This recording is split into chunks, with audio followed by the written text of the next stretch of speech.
Chapter 502. No, I just feel that it's very powerful. Such a high-quality super rich and handsome man. She seemed to have profited a lot. Li Hongyuan raised his eyebrows and smiled. What's very powerful? Wasn't this asking the obvious? Did he want her to name it? This was actually not a matter of face but narcissism, right? Narcissism. Li Hongyuan pondered for a moment. No, this husband only loves Wan. Was her face smeared with words of love again? A certain someone's ability to speak words of love was originally full. But now, was it the rhythm of breaking through the sky? Anytime, any place, any topic could be turned to this. However, Jingwan had self-control and was now completely calm. It was just that she seemed to have inadvertently said the words in her heart. This was not good. Li Hongyuan saw that Jingwan was eating very elegantly and seriously, and silently smiled. His own wife's way of being shy was really unique. However, a certain someone did not point it out, otherwise his wife would fly into a rage out of humiliation. In the end, it had been a hard day. Although he quite liked to see her angry appearance like a kitten, as a qualified husband, he should have a sense of propriety. He also slowly began to eat. To a certain extent, the two people's current actions could be called a model of etiquette at the dining table. Because the two people were chatting, the duration of this meal was much longer than before. Until they finished eating, Jingwan then thought of a problem. That was, why didn't things like the suture technique appear? After all, these things were not that complicated. She only needed to know the general process. According to Jin Qinhuang's power and status, as long as she had a little memory, she only needed to say a word, and the people below would certainly be able to make it look good. I don't have this kind of memory. Later on, when I was at war with various countries, according to reason, these beneficial things, especially those that you proposed, it's impossible for me not to use them. It can only mean one thing. Those who knew about these things all died in that war. Even the remaining things were all destroyed. Li Hongyuan said without any joy or anger. Jingwan fell silent. Then she forced a smile. Maybe it never existed in the first place. Wan, do you believe your own words? Li Hongyuan was surprisingly calm. During the day, I met the doctor of the Northeast Army. Because of that old man, some things went smoothly. I was prepared to fight a protracted war with them and let them accept it bit by bit. According to what you said, in your past life, the Northeast Army was completely annihilated. Although the true Maiden Mountain didn't manage to make it out alive, it's still a far cry from the current situation. The old doctor and the others may have died in that battle, so it's impossible for them to help the Northwest Army, so. Li Hongyuan chuckled. There was a hint of mockery in his laughter. Wan has also learned to deceive herself. Okay, maybe a little. Jingwan was discouraged, but a moment later, she was in high spirits again. The most important thing right now is that there are some things that must be built up and carried forward. She couldn't help him, but now it's time. Seeing her like this, Li Hongyuan couldn't help but laugh. All his efforts, wasn't it all for her? For her to be so energetic. It was enough. In the days that followed, Li Hongyuan and Jingwan were busy separately. However, on the surface, it seemed that only Jingwan was busy. Jin Qinhuang was the one who looked on with folded arms, and was so idle that he was moldy. He would even cause trouble from time to time. Those few young ladies who first came into contact with Jingwan, they had already obtained their family's consent and became Jingwan's helpers. When they first saw Li Hongyuan, perhaps they were blushing and their hearts were racing, feeling a little amorous.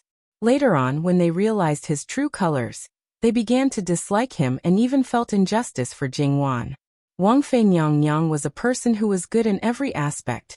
How could she marry such a wine-sack rice bag? It must be that the imperial power was pressuring people, so Wang Fei Nyang had no choice but to marry. These words, once whispered in front of Jingwan. Jingwan listened and didn't know whether to laugh or cry. She turned back and used these words to ridicule a certain person. Unfortunately, a certain person didn't care at all, and was willing to be a vase.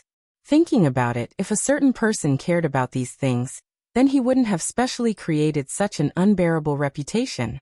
However, this vase of his, on the surface, it looked like porcelain, but on the inside, it was comparable to diamond. Therefore, those who understood his nature would know that not only was he beautiful on the outside, when he swung this vase, those swords, spears, swords, and halberds could all be broken in his hands. Towards Jin Qinhuang, it wasn't just these few girls who had complaints. Those who had come in contact with Jingwan, 99% of them had opinions, but they didn't dare to say it. Therefore, every time they saw Jingwan and Li Hongyuan together, they unconsciously shook their heads and secretly sighed. What a pity, ah, what a pity. The expressions and moods of Li Hongyuan's subordinates were quite subtle. Although when they were in the capital, their master was said to have no other good points other than his outer skin. But they had never personally experienced it before. Now they could feel their master being disliked at all times. It was simply too obvious. Each and every one of them looked down and pretended to be deaf and mute, sighing in their hearts. These people were really ignorant and fearless, doing things that all the high officials and nobles in the capital didn't dare to do. And if the people in the capital saw this scene, they would probably be so shocked that their jaws would drop. However, the most surprising thing was probably the indifference of the living king of hell. Therefore, the misunderstanding in this was really a bit big. Everyone in the capital feared Jin Qinhuang and avoided him like the plague. If it wasn't an absolutely safe place, they probably wouldn't dare to say a single bad word about Jin Qinhuang. Naturally, there was no way to know that the living king of hell didn't care about these at all. However, normal people wouldn't care about saying bad things in front of people who were incomparably fearful. Therefore, even if they knew, they still wouldn't dare. Moreover, the living king of hell didn't take these ordinary people seriously. For those with status, he might still be quite giving face. Just like the immortals and Buddhas, they always disdained to pay attention to ants. But for those who were on the same level or lower as themselves, if they offended them, they would still be quite interested in teaching the other party how to be a new person. In Li Hongyuan's case, although his status was on the same level as him, his strength wasn't on the same level. His biggest interest was probably to arm wrestle with the person above him. Jingwan's tolerance towards Li Hongyuan was getting higher and higher. Even if he occasionally caused trouble, at most, she would drive him away and continue with what she was doing. However, for those generals in the army, even if Fu Yenting said that Jin Qinhuang was fine, they were still worried and would pay attention to Jin Qinhuang's situation from time to time. When they received the situation, their expressions were also strange and abnormal. After that, they still silently put the matter to one side. After all, what Jin Qinhuang Fei was doing now seemed to be beneficial to them. Those wounded soldiers were once their subordinates. If they said that they didn't feel the least bit heartache, that would be a lie. Even if they couldn't fight together in the future, to be able to receive good care was still gratifying. However, this kind of thinking finally changed when the first batch of wounded soldiers returned in good condition. It must be known that, in their consensus, those who were sent to the rear, if not dying, were to be sent home. Those who could continue to fight on the battlefield with minor injuries were basically dealt with by themselves. But now some of them came back alive and kicking. How could it not be surprising? Apart from being surprised, they naturally wanted to see it with their own eyes. After all, they had only heard about it before, and those things that they heard basically made them confused. At this time, it had been almost a month since Jingwan and the others arrived in the northwest. During this period, there were several large and small battles. There were still people dying in the wounded barracks every day, but compared to the beginning, there was no more death and despair pressing down on their heads. They even took care of each other, encouraged each other, and wanted to live on together. And the biggest change was the surrounding environment. Although the houses were still relatively old, there was no sense of dilapidation. Moreover, it was clean and tidy, and there was no unpleasant smell. Is this really the place where the wounded were placed? The generals' hearts were filled with disbelief. Wasn't this change a little too big? The great general and the other generals have come. Their group of people were all wearing armor, and were not too conspicuous. Naturally, they were noticed at the first moment. It was not that the generals had never set foot in this place, but it was just that the number of times they had been here was very little. This was because if they saw it too much, they would always feel sad and affect their mood. If they did not adjust in time, it was very likely that it would affect the next battle.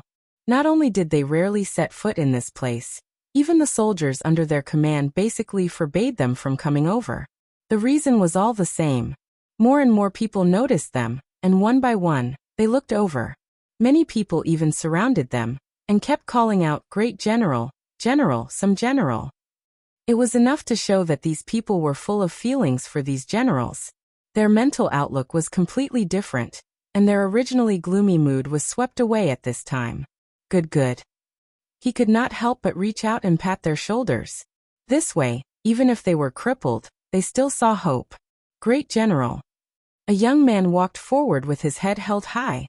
On the surface, Quan looked fine. Fu Yenting's pupils shrank fiercely. "Xiaohu, you're still alive?" As soon as the words left his mouth, he realized that he had said something wrong. It was because he was too shocked. Know that Xiaohu was originally Fu Yenting's personal guard. He was a small team leader and had enough military merits. When he was about to be promoted, because he was protecting another soldier, his stomach was directly cut open, and his intestines were already exposed.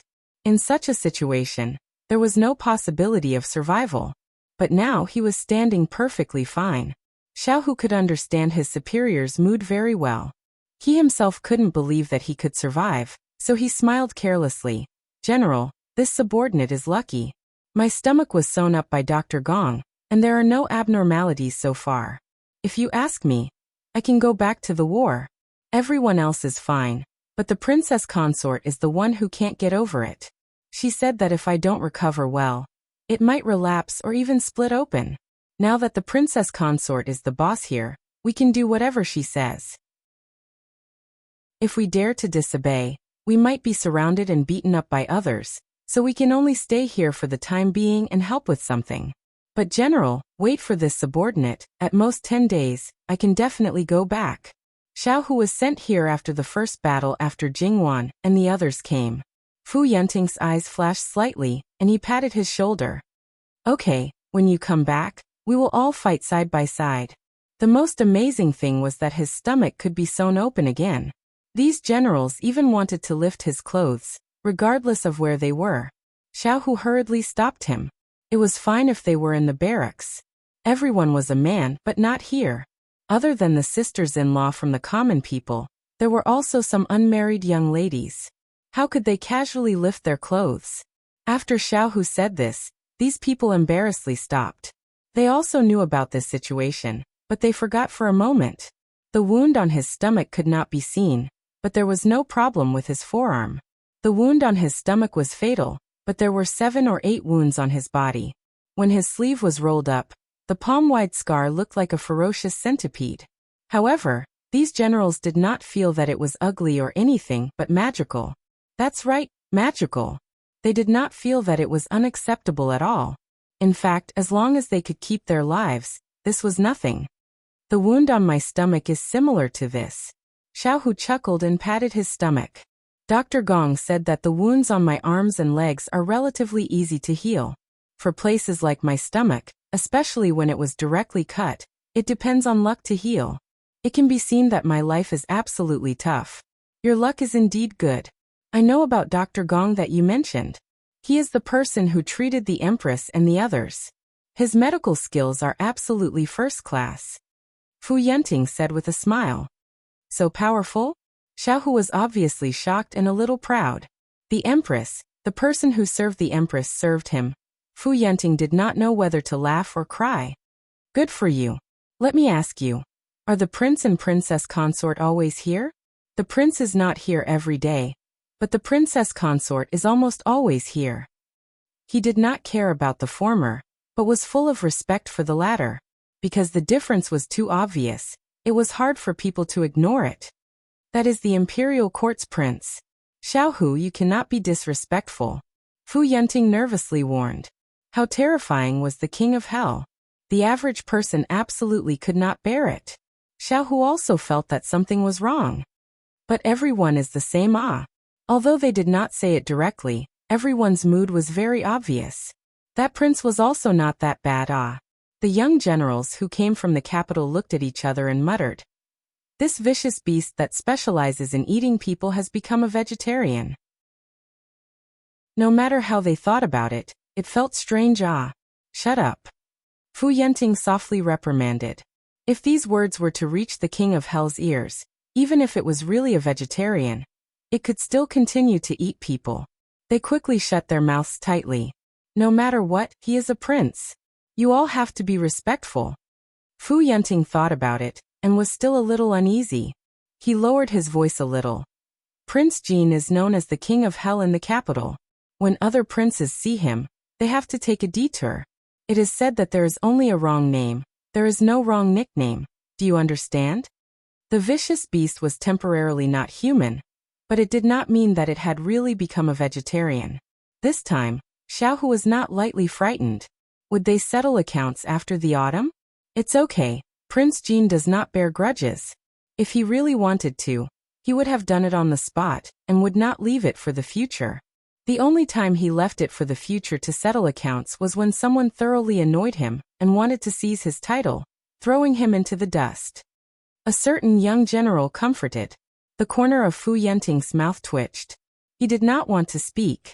It was reported on the spot. That was a small matter. All right, don't say so much. Where is Prince and Wang Fei now? Take us to see them. Fu Yenting stopped him.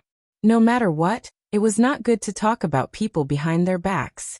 When Fu Yenting and the others arrived, Li Hongyuan naturally received the news at the first moment. When they saw Prince Jin, everyone thought, no wonder. Under an old locust tree, there was a square table with fruit plates, snacks, tea, and even an incense burner. On the reclining chair next to it, Prince Jin was leisurely half reclining with a book in his hand. If it was placed in another place, perhaps it would be pleasing to the eye and no one would be able to hate him. However, at this moment, the people around him were busy. His leisure, wasn't it abnormally hateful? Looking at him, they felt their hands itch and wanted to ruthlessly beat him up.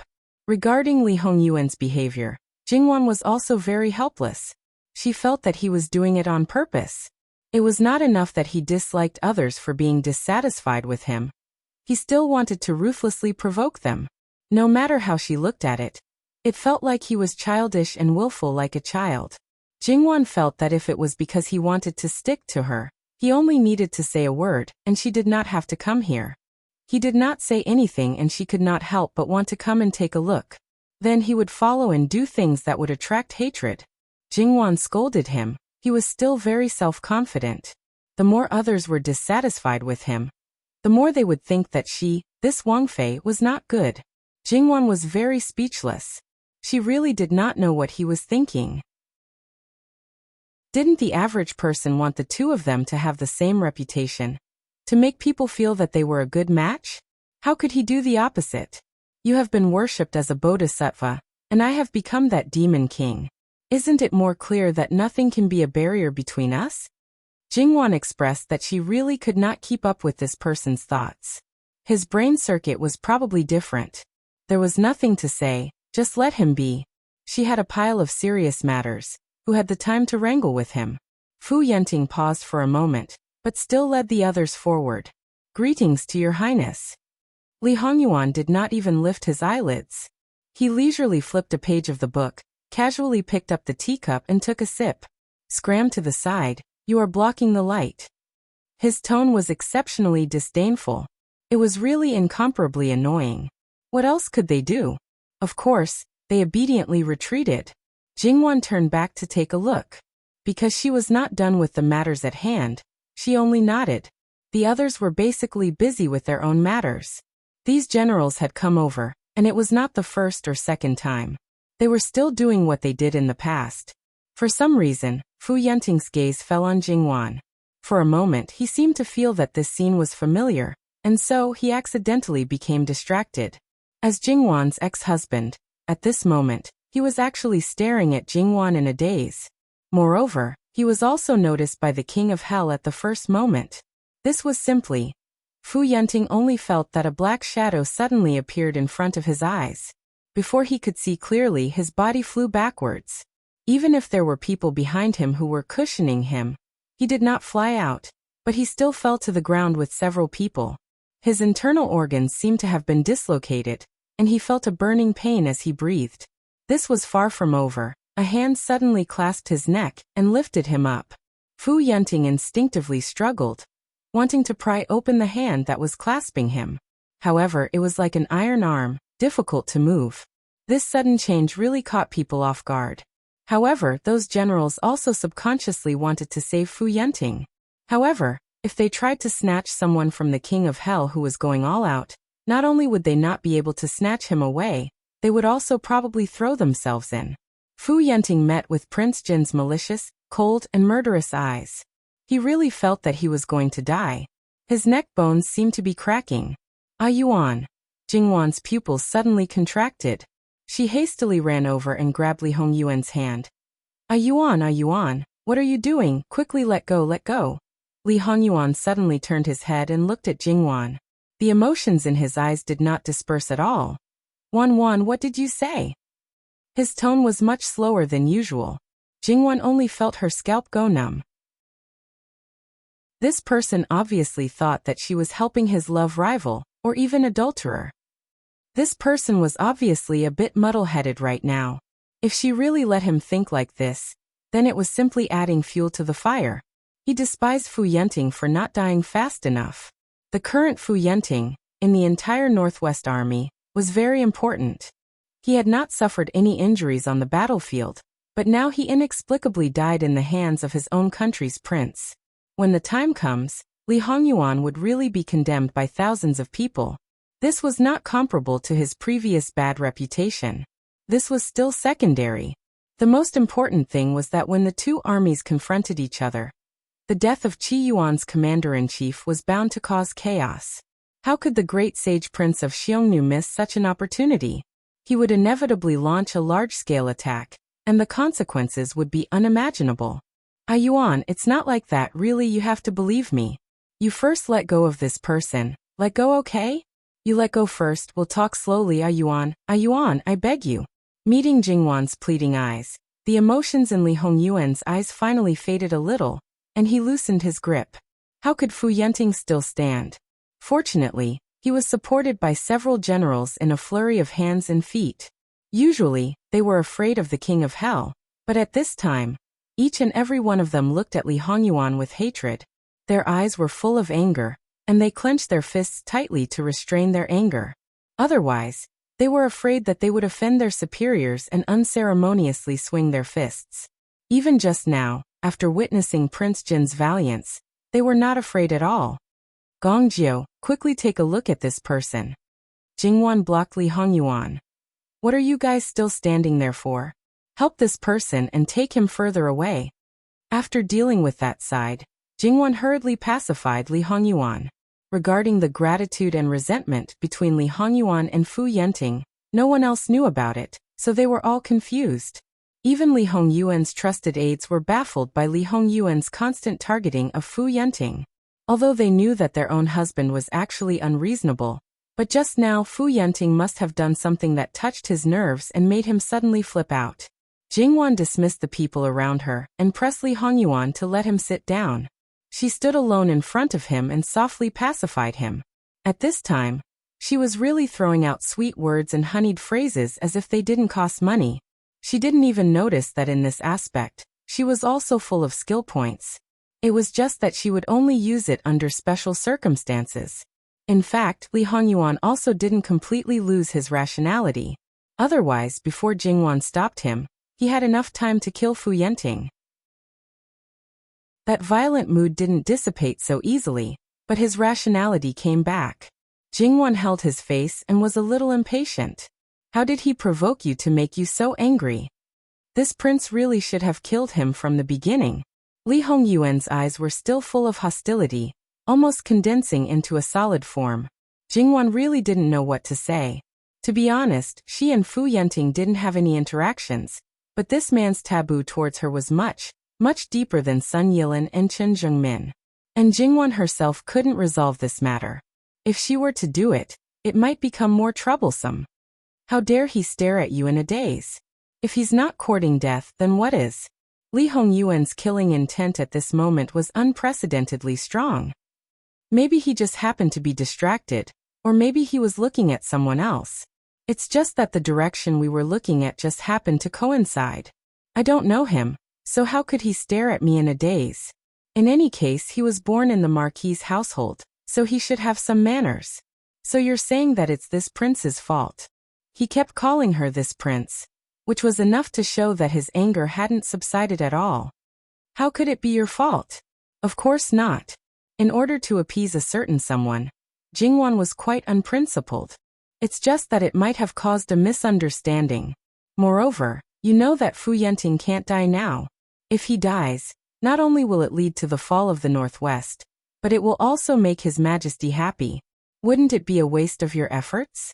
Yuan, even if you don't care, I don't want you to carry unnecessary karmic debts.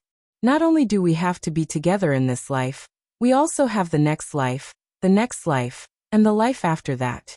So calm down a bit, okay? Li Hongyuan sneered, but he was indeed slowly controlling himself. If there's a next time, we'll gouge out his eyes, Jingwan said incomparably savagely. Li Hongyuan sneered. It was obvious that he despised Jingwan's outwardly strong but inwardly weak appearance. It didn't matter if she despised him or not, the key was to coax him well. This flare-up from time to time, it was tiring to think about it. However, he was her lover, and she had been promised to him for generations to come. She had to stay by his side until death, so she had to endure it. On the other side, Fu Yenting's situation wasn't very good. Although his internal organs weren't dislocated, his internal organs were indeed bleeding. In addition, several of his ribs were broken, and the worst was naturally his neck. It was likely that he wouldn't be able to speak for a short period of time. However, Fu Yenting was able to maintain his consciousness. This time, he had experienced the feeling of walking through the gates of hell. Although it wasn't the first time that he felt a murderous intent from Jin Qinhuang, he used to think that Jin Qinhuang wouldn't really kill him. However, after just now he didn't dare to be sure. If it wasn't Jin Qinhuang Fei, however, when he thought of Jin Qinhuang Fei, he felt that it was a bit strange. It wasn't anything else, it was because of what Jingwan said. Gong Jiu's medical skills were indeed not a joke. After a few needles, he basically stabilized Fu Yenting's situation. However, for Fu Yenting's injury to get better, it wasn't something that could be done with a few needles. It's best for General's injury to recuperate in the rear. How can that be? The military camp simply can't do without General. The West Hunnu's virtuous king came with a vengeance, wanting to take revenge. If General isn't present, I'm afraid that we won't be able to withstand it. Jin Qinhuang, even if it's a Wangya, he also can't. Fu Yenting didn't care about his own injury and abruptly pulled. Gong Jiu lightly shot a glance at that general. If it's just holding the fort in the military camp, it's fine. However, it's impossible to go to the battlefield. If you go, you won't be able to return. Although Wang Ye's temper isn't good, but it's not like he doesn't know the severity of the matter and doesn't care about the overall situation. I'm afraid that General Fu has done something that angered Wang Ye. How can that be? General was just standing there properly and didn't do anything. Gong Jiu ignored him and indifferently looked at Fu Yenting. Before Wang Ye made a move, I'm sure that General knows best what General Fu was doing. Of course Fu Yenting was clear, but was it really because of this? Fu Yenting coughed twice, his neck burning with pain. Everyone else looked at Fu Yenting in confusion. It couldn't be that General really did something when they weren't aware of it, right? Gong Jiu continued to speak neither too quickly nor too slowly. To our Wang Ye, Wang Fei is the reverse scale. A glance shouldn't cause any harm, but after a long time, it's hard to say. No matter what General Fu's reason is, General Fu should pay more attention next time. The other people's faces were inexplicably strange. It can't be right? General really kept staring at Jin Qinhuang Fei? Fu Yenting's face flushed red, but his neck was hurting so badly that he couldn't explain it. Alright, these people really misunderstood. Thus, they subconsciously filled in the scenes of love and hate. That's why, even if it was a group of big men, rough men, one shouldn't underestimate their imaginations. But that's not right. If I remember correctly, when General got married, Wang Fei Nyang had just entered the capital. Wang Fei Nyang had always been outside the capital, and General shouldn't have left the capital, so they shouldn't know each other. Could it be that General has wronged sister-in-law and later took a fancy to Wang Fei Nyang, and until now he still Fu Yunting couldn't bear it anymore and suddenly stood up, slapping that young general on the head. With this movement, the pain in his chest was almost fatal. However, he still had to say it clearly. "Shut up." Fu Yunting endured the pain. His voice was very hoarse. "Just now, I was just thinking about other things and was absent-minded. Don't spoil Wang Fei Nyang's reputation." The real reason couldn't be explained, so in the end, he was still in the wrong. If that's the case, Jin Qinhuang is too unreasonable. In your eyes, hasn't the king of hell never been reasonable? Gong Jiu faintly replied. That young general was choked and couldn't say anything. No matter if it's a misunderstanding or some other reason, General Fu can only admit that he's unlucky. Perhaps this can be considered a lesson. Gong Jiu was a shadow guard. When they carried out their mission, they didn't necessarily rely on assassination. Their ability to control people's hearts far surpassed that of ordinary people. Fu Yunting glanced at Gong Jiu, hearing his meaning, but didn't say anything. In the end, it was for a reason, and on top of that, they met an unreasonable person who they couldn't afford to offend. It seemed that other than admitting that he was unlucky, there was no other way. But thinking about it, if it was himself, the wife that he kept in his heart, was stared at by a man without blinking, he might also flip out. Thinking about it this way, his hatred towards Jin Qinhuang was reduced by a lot. However, for them, this was also a lesson.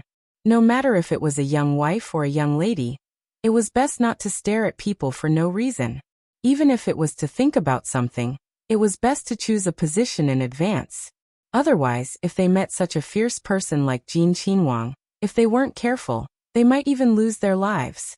Speaking of fierce, wasn't Jin Qinhuang's martial arts a bit too good? In the army, their great general's individual strength might not be the strongest, but it wasn't a problem for him to be ranked in the top few. When there was nothing to do, they would often exchange pointers in the barracks. Everyone knew that even if they were stronger than him, they wouldn't be that much stronger. It was impossible that they didn't even have the power to fight back. And the people who came down from the battlefield, their vigilance was quite strong. When facing an opponent, if it was Jin Qinhuang, they might not fight back because of their identity. But when they were distracted, fighting back was instinct, and it was the strongest instinct. Their great general didn't resist at all, and was completely hung up and beaten. It was enough to see that he didn't have the ability to fight back. When other people came forward, they were also tidied up together. It could be seen that Jin Qinhuang was valiant. If Jin Qinhuang was on the battlefield, he would definitely be invincible. Someone couldn't help but secretly think. But thinking about it, they knew that it was impossible. He was a Qinhuang. Right now, the struggle for the throne was in full swing. If Jin Qinhuang descended on the battlefield like a god of war, how terrifying would the morale of the army be? With hundreds of thousands of troops in his hands, not to mention the other princes, even the emperor would have to be restless.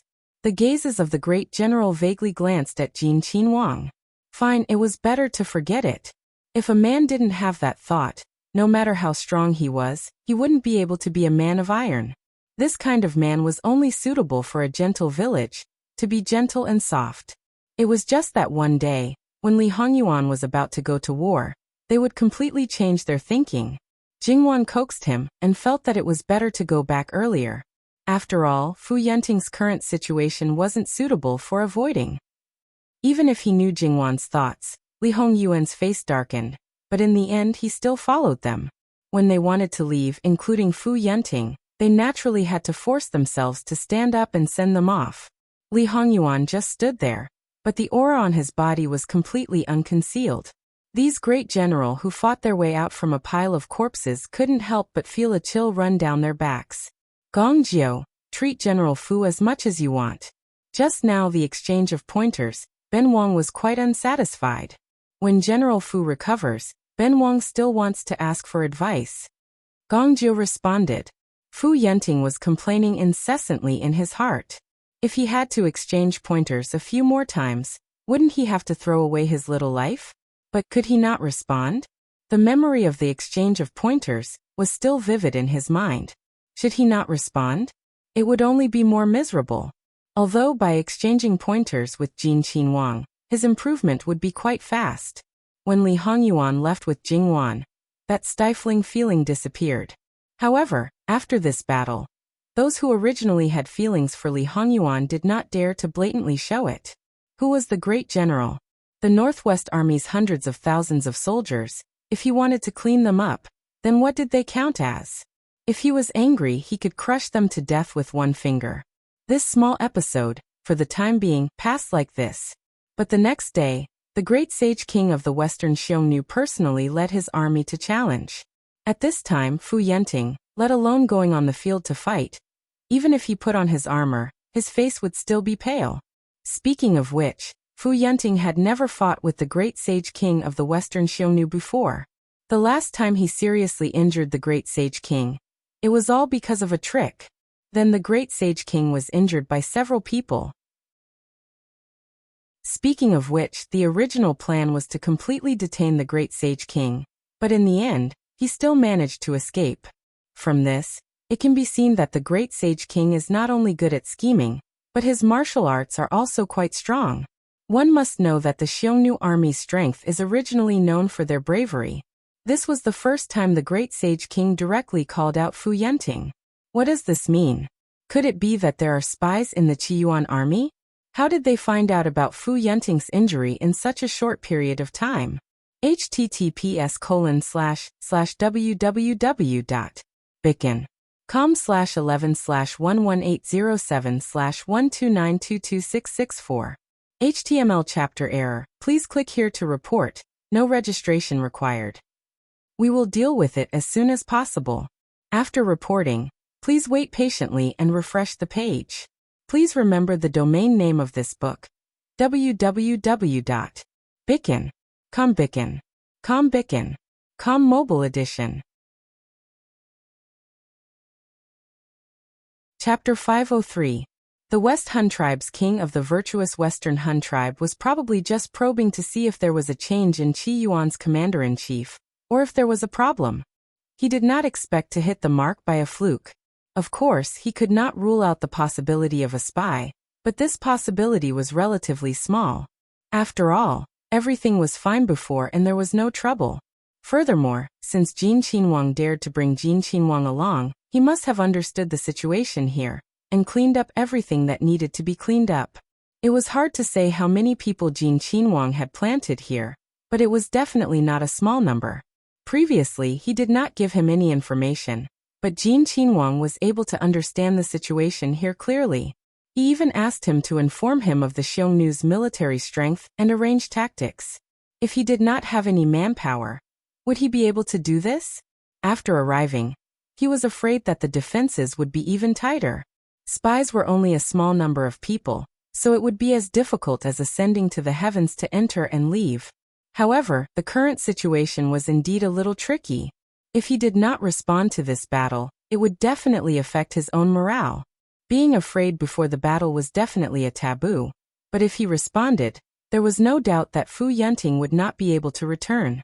This was the third time that the Xiongnu had sent people to the front of the battle. If he did not respond, it would also cause chaos on his own side. The West Hun tribe's king of the virtuous Western Hun tribe would definitely take the opportunity to do something. Otherwise, it would be a waste of such a good opportunity. Follow me out first. There was no good solution at the moment, so Fu Yenting decided to go to the front to take a look. General, how can your body? Fu Yenting waved his hand. I don't have to fight, but I can't not show myself. It was just that because of his injuries he could not wear armor. However, Fu Yenting thought about it, and already had a way to deal with it. He did not even bother to hide his relatively pale face, because this could be an opportunity for him to probe the enemy. Even if he wore a brocade robe, he would look like a noble young master and not an invincible commander-in-chief on the battlefield. Before the battle, he paused and went to the watchtower. He did not go to the top floor, but to the middle floor. He used the clairvoyance to take a look. TSK, there was really a lot of people. The all-seeing eye spun in his hand and turned around to descend the watchtower. Fu Yenting got on the horse nimbly. If his body was fine, there would be no problem. But at this time, it seemed like he was trying to act cool. However, he had no choice. He could not let the soldiers know about his physical condition. So he was not trying to act cool, but to suffer. Fu Yenting rode his horse to the front of the formation, and the formation automatically dispersed. He walked to the front and faced the West Han tribe's virtuous king from a distance. Both sides had more than 30,000 people on the same field. From afar they looked densely packed. However, at this moment, it was very quiet. It seemed that only the sound of the wind and the sound of the war horses could be heard. I trust Virtuous Monarch has been well since we last met. I had wanted to meet Virtuous Monarch for a long time, but I couldn't find the opportunity. The field was too wide. If they wanted to spread their words far enough, they naturally needed someone to shout. Although the two commanders of the two armies shouted across the air, their voices wouldn't be as loud as mosquitoes. In addition, martial artists had sharp ears and eyes. It was enough for them to hear each other. However, on the battlefield, there were some things that needed more people to know. So it was necessary to have some loud voices in the army. I also have this regret. That's why I specially chose today. However, it seems that General Fu does not intend to accept the challenge. The West Han tribe's virtuous king had lived outside for many years. His first stop was Qiyuan. Moreover, he had lived there for the longest time. If he wanted to understand a country's culture, the language was naturally the first test. This virtuous king was actually quite talented in this aspect. He could speak authentic Qiyuan's official language very smoothly. Moreover, there were many people around him who understood Qiyuan's language. And this virtuous king, compared to the other Han tribe soldiers, was not as tall and sturdy. Even if he was influenced by the culture of other countries, his words and actions were like those around him, revealing a scholarly aura. He did not fit in with a group of barbarians. This was also where some people who fought for power with him attacked him. It's not that I don't want to fight hard. It's just that unfortunately, my general's health has not been good for the past 2 days. I'm afraid that I can't let Virtuous King enjoy to your heart's content. I hope that Virtuous King will forgive me. Fu Yenting was very elegant and sincere. I see. If I force General Fu to fight, wouldn't I be at a disadvantage? However, in my Han tribe, there is no reason to take back a challenge. Han tribe men, even if they have to crawl, they must crawl to accept the challenge. Judging from Virtuous King's words, you must fight? If that's the case, then so be it. Men, bring me my weapon. Fu Yenting said calmly. As for what he was thinking in his heart, that was a completely different matter. General, you can't, your health. Fu Yenting waved his hand. It's fine. It's just a cold. It's not to the extent that I can't fight. Moreover, this general believes that Virtuous King will not take advantage of me. He ordered a guard to bring the halberd. Fu Yenting's expression was indifferent, but in reality, he was extremely uncomfortable. Just by holding the halberd, he was already faintly sweating. However, he could not let others see the slightest bit of strain. He tried his best to be as calm as possible. Right now his throat hurt the most. Originally, it was best not to speak, but if he raised his voice it would be burning. His legs squeezed the horse's belly, and he rode towards the middle of the two armies. Right now he was only gambling. He was gambling on the Virtuous King's demeanor, gambling on the Xiongnu people's integrity. He was gambling that the Virtuous King was still probing. The Xiongnu people were valiant and had their own pride. They would never retreat. Even if they knew that the opponent's condition was not good, they would not easily make a move. Even if they won, it would be an unfair victory. However, in a battle between two armies, there was a precondition to not taking advantage of the opponent's situation. One could not easily kill the opponent. If the Virtuous King knew that Fu Yenting's current condition was not a match for one of his attacks, it would be strange if the Virtuous King did not take the opportunity to kill Fu Yenting. Killing their general in front of tens of thousands of generals would cause the morale of the army to collapse. Compared to an unprecedented victory, compared to fertile land, abundant food, and countless beautiful women, the Virtuous King's demeanor and integrity could be used to feed grassland wolves. Fu Yenting rode his horse farther and farther away. The Virtuous King of the West Xiongnu people also rode his horse and slowly came out. Seeing that the distance between them was getting closer and closer, Fu Yenting's heart trembled. What was going on? Could it be that there was really a spy? Just now, the virtuous king was not probing, but forcing him to accept the challenge? If that was really the case, then he could only fight to the death. His heart had already made a decision. Fu Yenting raised his hand, shook the reins and sped up. However, at this time, the virtuous king reined in his horse. Since General Fu is not feeling well, then why don't we fight another day? Fu Yenting also reined in his horse in time. Wait until this marshal's body is better. Even if the virtuous king did not invite me, this marshal would still want to exchange pointers with the virtuous king. Fu Yenting held his weapon and cupped his hands, then pulled the reins and turned around. However, after he turned around, his expression became a little strange. In the Qiyuan army's formation, his original position had already been replaced by someone. At first glance, it was a person who did not seem to fit in with the surroundings. However, after a slight feeling, it was as if he had completely merged with the surroundings. The appearance of Jin Qinhuang made Fu Yenting a little unrealistic. Did Jin Qinhuang specially come to help him out? Well, forget about it. Li Hongyuan rode his horse over. He was not as slow as Fu Yenting was before. In a very short time, he had already reached Fu Yenting's side. He raised his chin at the virtuous king. The strongest in the Xiongnu army? That kind of arrogance. Fu Yenting could not help but twitch the corner of his mouth. In any case, he suppressed it in the end. However, he roughly understood what kind of image Jin Qinhuang intended to show others. Whether it was the Xiongnu army or the generals on his side who did not know, this kind of appearance was indeed beneficial. This kind of completely brainless appearance, many things would not be connected to him.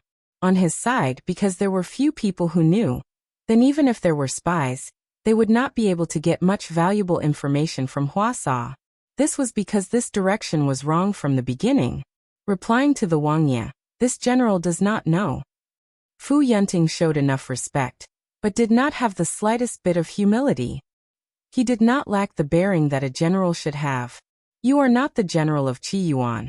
How could you not know? Li Hongyuan was very dissatisfied with his attitude. Wangye, the Xiongnu army is innumerable. The ones who fought with this general were only a few. Fu Yenting was not polite, as he pointed out Li Hongyuan's ignorance. Li Hongyuan looked at Fu Yenting with a somewhat sinister gaze. Fu Yenting lowered his eyebrows and restrained his gaze, but his expression was indifferent. It was clear that his respect for him was only because of the other party's identity. It had nothing to do with anything else. Since it is like this, you can scram back. Then, he pointed the spear in his hand at the virtuous king of the West Xiongnu. If you are the strongest of the Xiongnu, then stay. If you are not, then scram back. Call out the strongest for Ben Wang. The virtuous king was not angry. He even smiled warmly. However, in his heart, he was most likely evaluating Li Hongyuan. I wonder which Wangye of Qiyuan it is. In fact, he already had a rough idea. After all, when the emperor of Qiyuan celebrated his birthday last year, the virtuous king also made arrangements for the people he sent to the capital of Qiyuan. He paid a lot of attention to the good-looking Jin Wangye, who was favored by the emperor and had a bad temper. Don't talk nonsense. This is a battlefield. It is not a place for you to have a friendly conversation. Or is it that the battlefield is actually like this? Even if Ben Wang has not seen him, he is not easy to fool. Let's see who is the real deal. Otherwise, Li Hongyuan's eyes were full of hostility. Leave your head with Ben Wang. The Jin Wangye of Qiyuan was arrogant and condescending. He had no power, but no one dared to provoke him. The virtuous king thought of the people who returned to the Xiongnu and evaluated this Wangye. Now that he saw the real person, he had more considerations in his heart. In that case, Wangye might as well wait for a moment. Whether it was because of his status or something else, the virtuous king would not easily make a move. The virtuous king turned around and said a few words in the Xiongnu language. Then, a burly man came over on a horse. Speaking of which, there was indeed a saying that went, "Enemies are destined to meet." Under the Xiongnu king, there were left and right virtuous kings, left and right grain kings, left and right generals, left and right commandants, left and right great Donghu, left and right marquis of Gudu, and so on. There were 48 banners of 10,000 cavalry. Of course, although the name was famous, the subordinates were not necessarily full.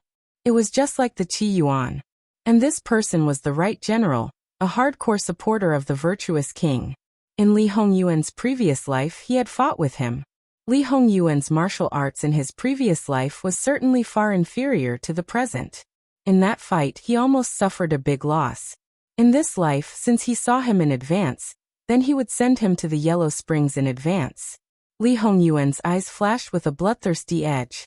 He did not care about the rules of the battlefield. In any case, he did not understand the rules now. He raised his spear and rushed forward on his horse. In the most direct collision of strength, Li Hongyuan still felt that his strength was slightly weaker. This could not be helped. He did not have the opponent's advantage, just like He Zhihai. However, even if this was the case, it did not mean that Li Hongyuan would lose. No one would stupidly use their weakness to attack the opponent's strength. On the contrary, after the first strike, the opponent's strength would be infinitely inflated. Clang, clang, clang. The weapons clashed, sparks flew everywhere. It looked like they were evenly matched. However, only those who were close to the battle, such as the virtuous king and Fu Yenting, knew that the more they fought, the more excited the right general of the West Xiongnu tribe became. The virtuous king knew that this was not good. Naturally, he did not want his number one general to fall here. He did not wait any longer and urged his horse to help. Fu Yenting was about to stop him, but Li Hongyuan suddenly changed his method of attack. He feinted with his spear, and then the cold light of the spearhead directly disintegrated the right general's head. Blood splattered, and gradually landed on the virtuous king's face. At that moment, the virtuous king was stunned. However, when the silver light flashed, he hurriedly turned his horse around and quickly retreated. Li Hongyuan did not chase after him. He just watched as the virtuous king fled. Then, with a thrust of his spear, he raised the head that was already full of filth and stared like a copper bell. The head was raised at an angle. Li Hongyuan was very disdainful. The strongest of the Xiongnu tribe? Oh, it's only SOSO. The virtuous king escaped from the danger zone. When he turned around, he saw Li Hongyuan and the head. His eyes were about to split open. Then the bugle call for both sides to fight sounded at the same time. The sound of killing shook the sky. Because of Li Hongyuan's actions, the morale of the Qi Yuan army could be said to have soared by more than 30%. Fu Yenting probably did not expect that the final result would be like this. However, at this time his mind was very clear. Thank you for today, Your Highness. It's just that swords have no eyes on the battlefield. Your Highness, please withdraw from the battlefield. Li Hongyuan glanced at him lightly. He was indeed not prepared to go to the battlefield. With a wave of his hand, the head accurately fell into Fu Yenting's arms. If this head was one of his own people, Fu Yenting would not dislike it. He would probably fall into endless grief. The problem was that it belonged to the enemy. No matter how he looked at it, it was very unpleasant. However, this was a head that could weaken the enemy and increase the morale of his own side. He could not just throw it away like this. However, the Xiongnu people had short hair. This head was shaved in the middle. It was really difficult to carry. Fu Yenting casually threw it out. With a wave of his spear, the short blade horizontally pierced the head. Fu Yenting followed Li Hongyuan and rode back. The two armies were getting closer and closer. Because the Xiongnu people had lost a great general, they were raging with anger. Furthermore, Fu Yenting and Li Hongyuan were not wearing armor.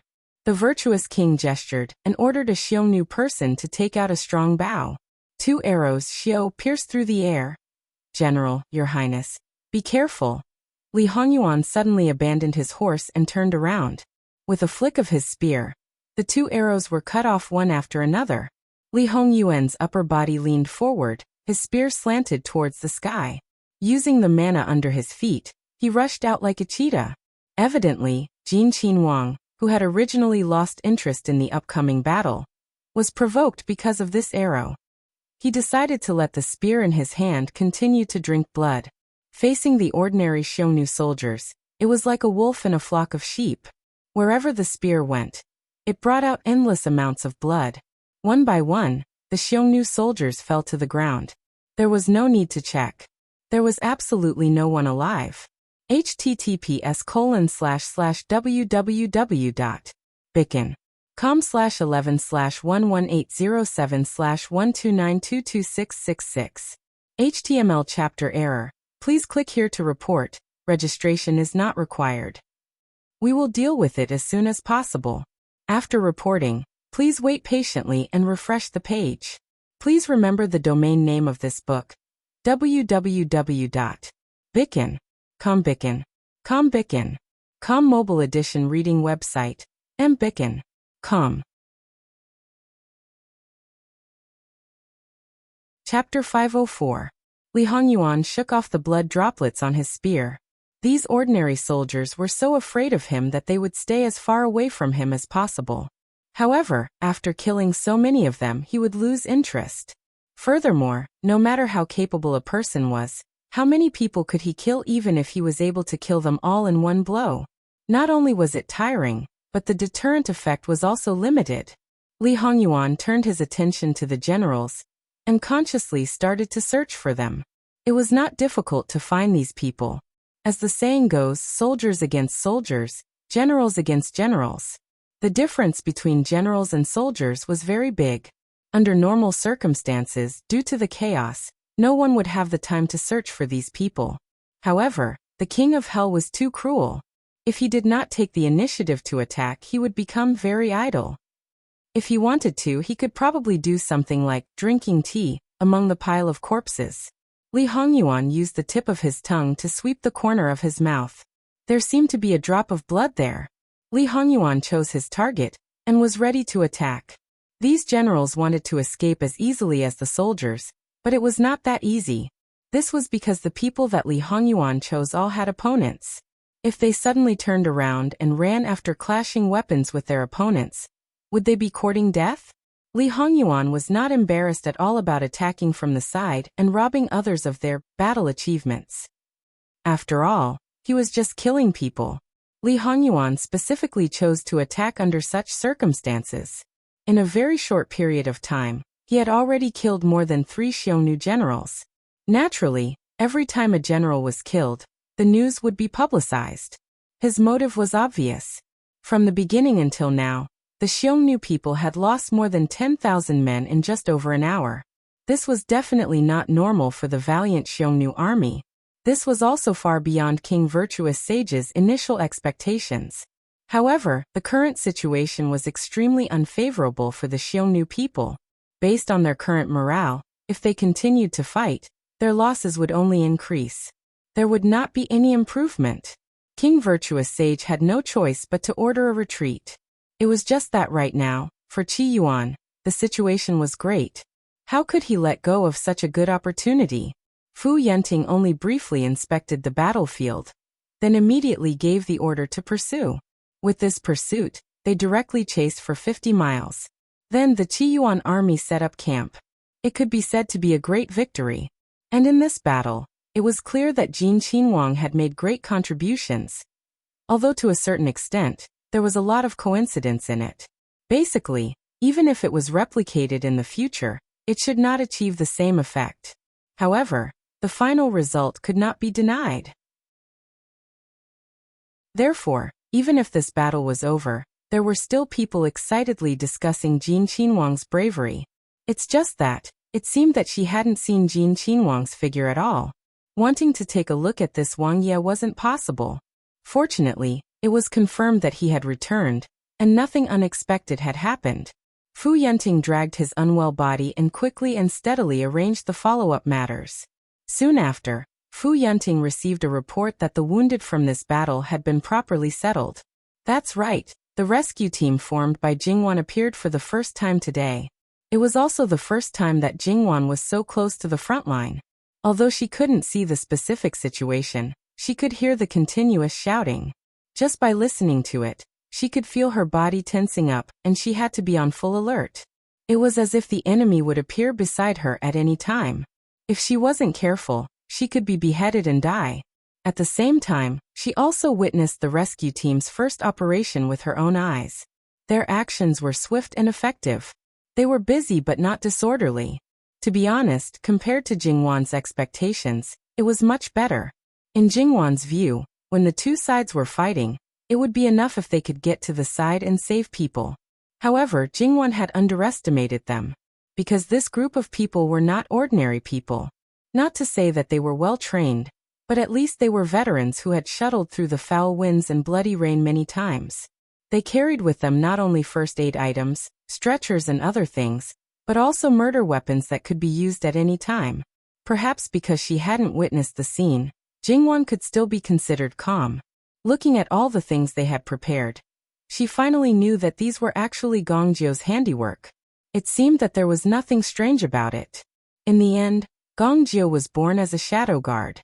No matter how much he changed, his ferocity could not be ignored. Jingwan looked at those small and convenient weapons and suddenly thought of something. That was the tri-edge bayonet that was rumored to be a little evil in her previous life. That thing, Jingwan definitely had not come into contact with it.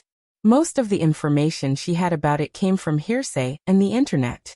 However, it seemed that it was internationally certified as the most poisonous bayonet. It was banned and was only used for ceremonial performances. Its design was mainly for stabbing and bleeding. Common weapons such as slashing, picking and cutting were usually weaker. After piercing into a person's body, air would be quickly drawn in through the blood groove. The air would form a large amount of bubbles in the body, blocking the blood vessels. As long as the bayonet pierced about 8 centimeters into any part of the body, it would be able to kill the enemy immediately. Moreover, the bayonet could be pulled out effortlessly in the body cavity where negative pressure was eliminated. It seemed that a certain amount of arsenic was added during the smelting process, due to the nature of the metal. When the surface of the bayonet was worn off on the battlefield, the steel body containing arsenic was exposed. Even if the bayonet only scratched the enemy's skin, it would be very difficult to heal. This led to the legend that the bayonet had been soaked in poison. However, it was different now. With a little modification, it could be directly soaked in poison, and no one would question it. Therefore, when the tri-edge bayonet was in the hands of her lord husband, and then passed through Gongjiu's hands, it might really be able to reach the legendary level, and become an excellent weapon. Although to some extent, it might be more suitable for shadow guards to use. Because she couldn't get involved, they also didn't allow her to get involved. Allowing her to stand here was already the limit of their tolerance. Jingwan naturally stood obediently at the side, and didn't easily go forward to disturb them. Even if she discovered something wrong, she would only remember it in her heart. Speaking of which, if she didn't need someone to protect Jingwan at all times, Jingwan feared that she wouldn't even stay here. After all, if she didn't need protection, then there would be more people who could free up their hands to help. She would be a burden here. However, Jin Qinhuang had a rigid rule that no one could resist. Therefore, no matter where she was, she needed to occupy a portion of the manpower. Before Li Hongyuan came back, these people had been busy, and Jingwan had been standing at the side like a wooden stake, looking at the wounded people, either missing an arm or a leg, or covered in blood. There were those who were lying on the stretcher, and probably only had a breath left. Even if they did so much effort, there would still be countless lives that would fade away. At this moment, Jingwan's heart was surprisingly indifferent. It was as if she had seen too much and became indifferent. What are you thinking about? Li Hongyuan's hand gently rubbed her face. Jingwan was startled and came back to her senses. After half a beat, she revealed a shallow smile. You're back? As if she didn't notice the bloodstains on Li Hongyuan's body, and the murderous aura that hadn't completely faded away. Jingwan's startled appearance was too obvious. It was impossible to ignore. It was reasonable to say that in such an environment, it shouldn't be like this. Wan, what are you thinking about so deeply? After all, it was the first time that Li Hongyuan had encountered such a scene. He was a little worried that Jingwan wouldn't be able to bear it. Even when he saw her in his previous life, she was so fearless, courageous, and tenacious. After all, that was tempered by wind and frost. No one was born to adapt to such a scene. It's nothing. In fact, Jingwan really wasn't thinking about anything. She was in a daze. Perhaps her mind was blank. Then, she belatedly realized that something was wrong with Li Hongyuan's body. Your Highness, you've sent Buddha to the west? Some people are looking for death. It's rare for your husband to do a good deed and send them on their way. If they heard you say that, those who died at your hands would cry. But this had nothing to do with Jingwan. Are you hurt? She pulled him over and looked at him from head to toe. She wasn't sure if the blood on his body was his or someone else's. But after a closer look, where the bloodstains were, his clothes didn't seem to be damaged. Don't worry. I'm not hurt. There's not even a scratch. Jingwan sighed and nodded. Although she knew that his martial arts skills were outstanding, and that he had rich experience on the battlefield, it was a war. Thousands of years passed in the blink of an eye. Moreover, it was never a place to show off one's heroism. Therefore, as long as he didn't return safely, her heart would be in the air. Go back. Because Jingwan knew what he had done, she didn't restrain some of the frightening things about her. And Jingwan didn't treat him strangely. Regarding this, Li Hongyuan was quite happy. But after all, it made people feel uncomfortable, whether it was Wanwan or himself. Therefore, it was necessary to freshen up and change clothes as soon as possible. Jingwan nodded and took the initiative to hold Li Hongyuan's hand. Li Hongyuan's eyes moved slightly. His wife seemed to be a little clingy today. If it was in the past, when there were outsiders, she wouldn't act so intimately. Even if he wanted to be closer, she might smile and avoid him. Li Hongyuan calmly returned her hand and led her away. Jingwan followed closely behind, appearing very quiet. At this point, if he still said that he was fine, then Li Hongyuan, as a husband, would be a waste. However, Li Hongyuan could roughly guess the reason for Jingwan's current state. In the end, it was because it was her first time. Li Hongyuan wanted to hold up the sky for Jingwan. He wanted her to live a carefree life. However, from time to time he let Jingwan experience things that ordinary people couldn't bear. It seemed very contradictory, but if one thought about it carefully, it didn't seem difficult to explain. After all, Li Hongyuan himself was different. He was also very clear that Jingwan was not a daughter flower that could accompany a lifetime. Like Jingwan, he also wanted her to walk side by side with him. Therefore, when Jingwan wanted to learn more and come into contact with more things, he didn't hesitate to give all his support and help. He didn't completely hide anything from her, and completely raised her like a canary, not knowing the slightest bit of danger. In terms of feelings and towards this person, he had an absolute possessiveness. In addition, he didn't create a narrow cage, but opened up an endless battlefield for her to use and gallop freely. As for Jingwan's current situation, Li Hongyuan couldn't very well persuade her with words. He simply didn't do anything useless. The plan to go back was temporarily put on hold, and he brought her around casually. The place they were at now wasn't far from the Qi Yuan's camp. It felt like it was just on the side. At this time, there weren't people busy shuttling back and forth, because they had received Fu Yunting's order to break camp and move forward 50 miles. Li Hongyuan pulled Jingwan directly into the camp. Fortunately, the first person they met was the one who had seen Li Hongyuan at the beginning. Otherwise, they wouldn't be able to enter at all. When they saw this living ancestor, they naturally didn't dare to say anything. Although he didn't participate in the previous battle, it didn't mean that he didn't hear any news. Didn't he see that this person was still covered in blood? He didn't know what the other party was going to do, but he was also worried that there would be comrades who didn't recognize Jin Qinhuang that would cause unnecessary trouble for him. Therefore, he could only brace himself and follow. In the end, he was his own country's Qinhuang, and with his performance on the battlefield, it could be assumed that he absolutely wouldn't do anything that would harm the Qi Yuan. Li Hongyuan's speed was relatively slow. He just walked quietly and didn't speak. A place like the military camp for a woman was an absolute forbidden area. Jingwan believed that if she wasn't brought by Li Hongyuan, perhaps she would never be able to set foot in this place. She was completely unfamiliar with it, so naturally, she would be filled with curiosity. Of course, as far as the eye could see, there were large and small tents that were being deftly dismantled by the logistics personnel. Unknowingly, Jingwan was led by Li Hongyuan to the front of the largest tent. They were stopped by the soldiers who had been guarding the front of the tent. They also knew this living king of hell, but no one knew what important things were inside the commander-in-chief's tent. The commander-in-chief wasn't there, so naturally, they couldn't easily set foot in it. Therefore, they could only brace themselves and stop them. Get lost. Li Hongyuan didn't restrain his terrifying aura. Jingwan wasn't affected, but it didn't mean that others could be unperturbed. Being stared at by him without any emotion, they only felt a chill run up from the bottom of their feet. Their whole body stiffened, and their willpower was greatly challenged. It seemed that if he continued to stare, no matter who it was, they would choose to unconditionally submit. Jingwan pulled Li Hongyuan and advised, Wang Yi, they are also loyal to their duty. Don't make things difficult for them. It's already inappropriate for us to enter the military camp without permission. After that, she realized that they were still holding hands.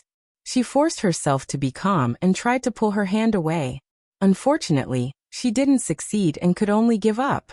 If they opened the door for anyone who oppressed them, wouldn't everything be a mess?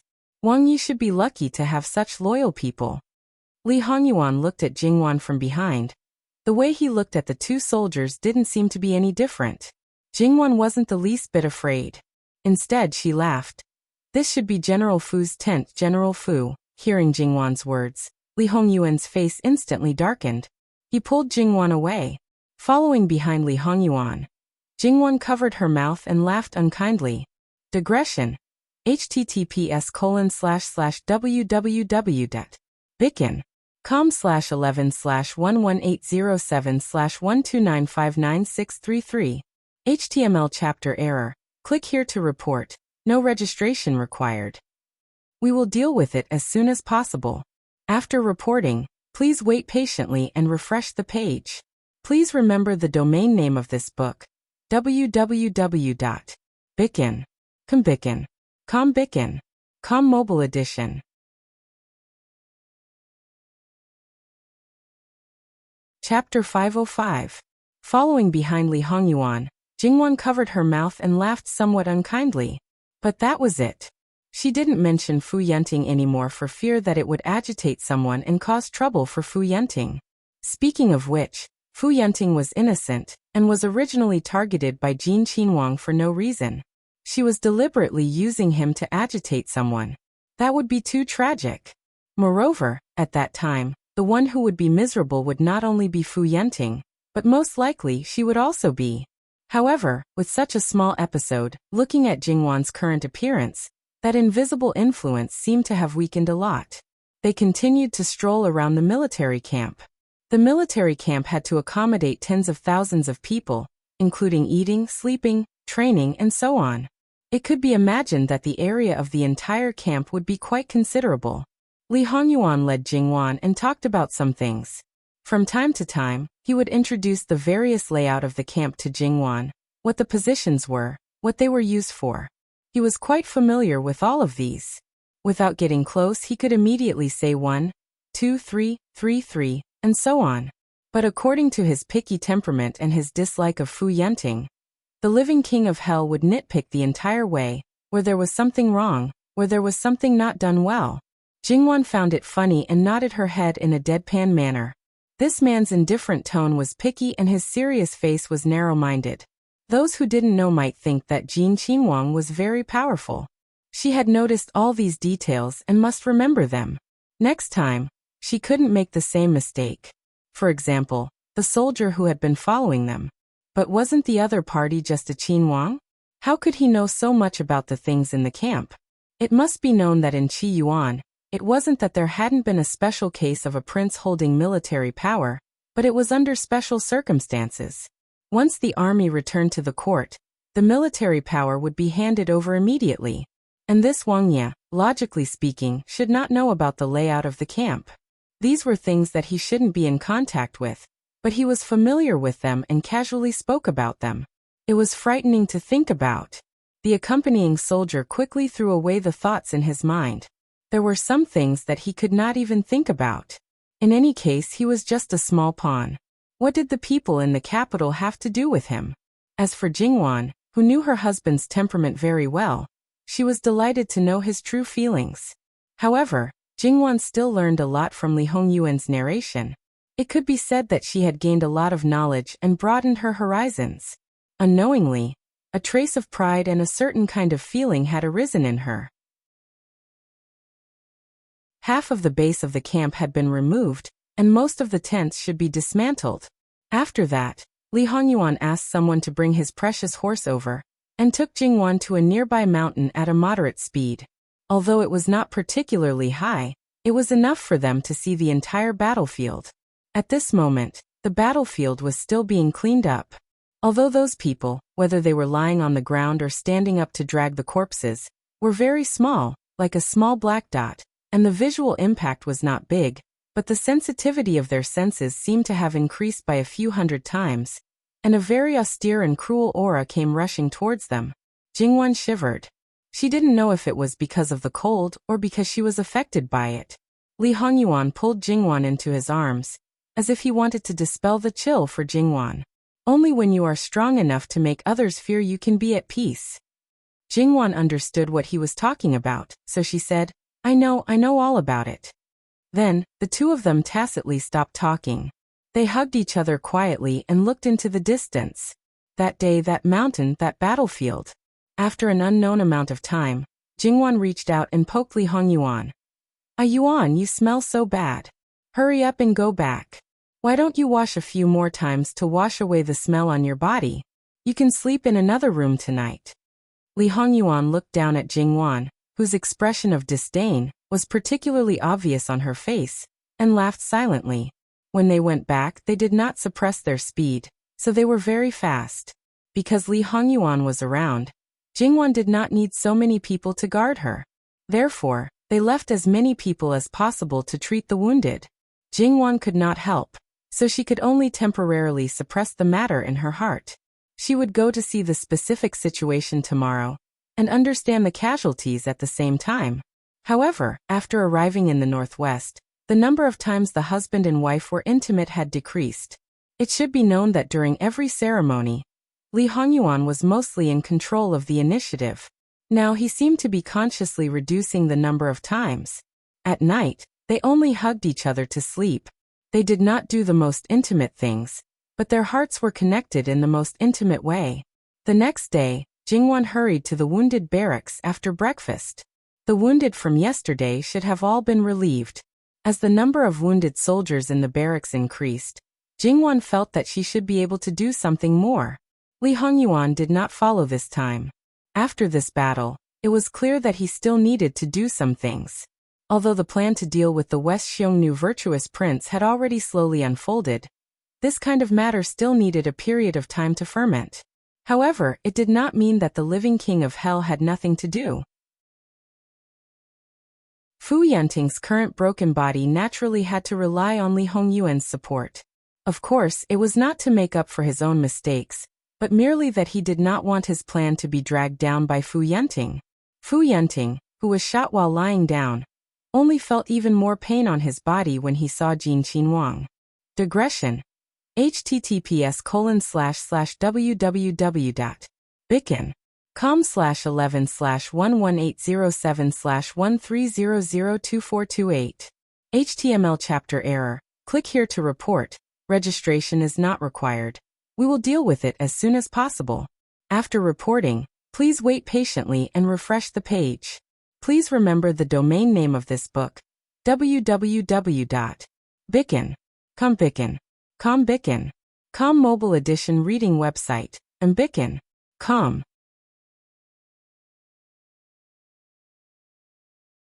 Chapter 506. When facing the wounded again, Jingwan no longer had the indescribable emotions she had yesterday. She appeared more calm and composed. Even if she could not do anything personally, she could still comfort people at the appropriate time. It could be said that she had reached a high level of agreement with her husband on some matters. Jingwan felt that she could still do something. It was better to have psychological counseling for people who had experienced war, and even been on the verge of death. However, it was obvious that Jingwan was not good at it. Perhaps she could cultivate some such people first. Although there was no systematic way to learn it, the earliest psychologists probably figured it out by themselves. She could let them complete this career in the future. Psychological counseling could not be done, but it was still possible to let these people relax in a proper way. Of course, it was not only that. She could also instill some ideas of loyalty to the country in them, and at the same time, give them some chicken soup for the soul or something. Then, she would carry out an unusual sympathy performance first. At present, there were only a few things that could be put on the stage for people to see. There were even fewer things that were suitable to appear here. Therefore, she had to find some new tricks. Jingwan felt that she could write some positive and brainwashing picture books, and then let people change it into operas and put it on the stage. In short, she wanted to give them hope and courage, let them live well now, and let them risk their lives to protect their family and country in the future. After walking around for a while, Jingwan decided to go back and write. She should be able to write a lot of this kind of thing. Jingwan was thinking as she walked. She inadvertently looked up and glanced at the entrance of the alley in front of her. Someone was looking at them, but after seeing Jingwan look over, he stepped back. He did not panic, nor was he sneaky. The distance was a little far, so Jingdan did not see the other person's face clearly. Therefore, she did not take it to heart. After all, there were many people coming and going here, and there was no lack of people who secretly looked at them. Jingwan continued to walk forward. At a fork in the road, she paused and turned in another direction. The person beside her did not ask. He just followed quietly and kept to his duty. There were not many people who knew how to suture now. Even if Gongjio was willing to teach them, not every doctor could accept it. Compared to other people, Gongjio's skills were still the most pure. Therefore, after the war, he was also the busiest. It seemed that he had not rested since yesterday. Even if it was just the simplest suture of a wound, there were many things that needed attention. However, Jingwan did not enter Gongjio's operating room. If she did, she would know that Gongjio did not just suture. His courage and some of his ideas were very bold.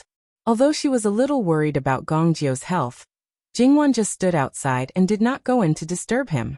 Seeing that Gongjio hadn't come out for a long time, he didn't want to go anywhere else for a while. He only left someone to wait for Gongjio to come out, and let him go back to rest. Not having a good rest would have a great impact on a person. Even if she knew that Gongjio used to be a secret guard and had undergone special training, even if he stayed up for a few days and nights, he would probably not make any mistakes. However, it did not mean that there would be no problems. Gongjio was only here to help because of her orders. Gongjio was extremely important to the prince's residence and her husband. Therefore, nothing could happen to him. When she went back, she did not see Li Hongyuan. Regarding this, Jingwan was not surprised. She went directly to the study because she already had an idea. She borrowed some stories from her previous life and adapted them.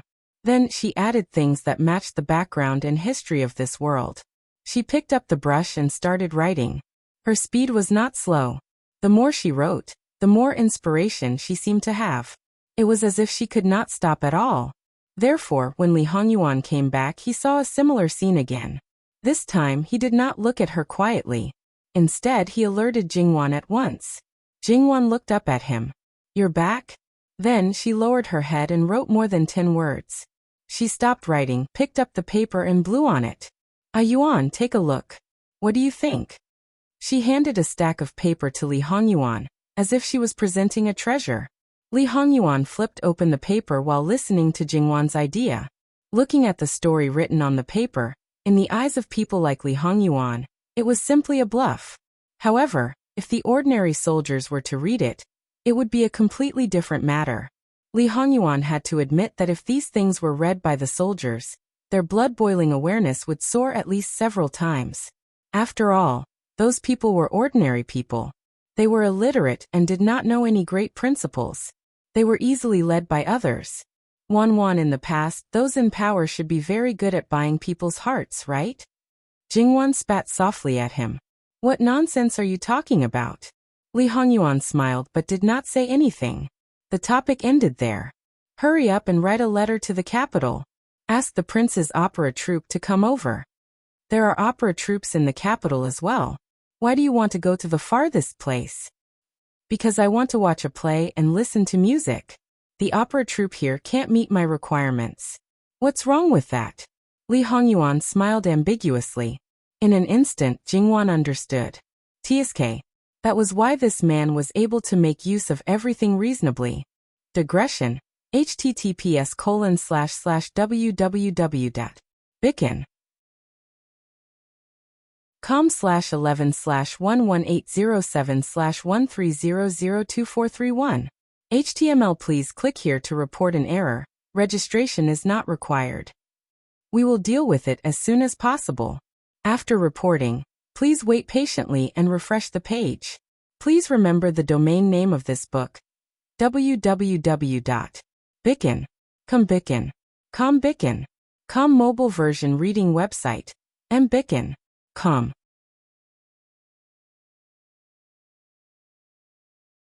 Chapter 507. In an instant, Jingwan understood. TSK. That was why this man was able to make use of everything reasonably. There was nothing wrong with it. If the king of hell wanted it, she had to do it. Anyway, Jingwan was more familiar with the people in the prince's mansion. Moreover, it was not the first time that they had followed Jingwan's request to rehearse a play. So there was no problem. However, it would take some time for so many people to come over. Therefore, during this period, she still needed the opera troupe from the prefectural city. Of course, there were also those who played. In short, the purpose was to make people relax. It was not to use soft words to lure people into the village of gentleness and weaken their willpower. It had to be positive.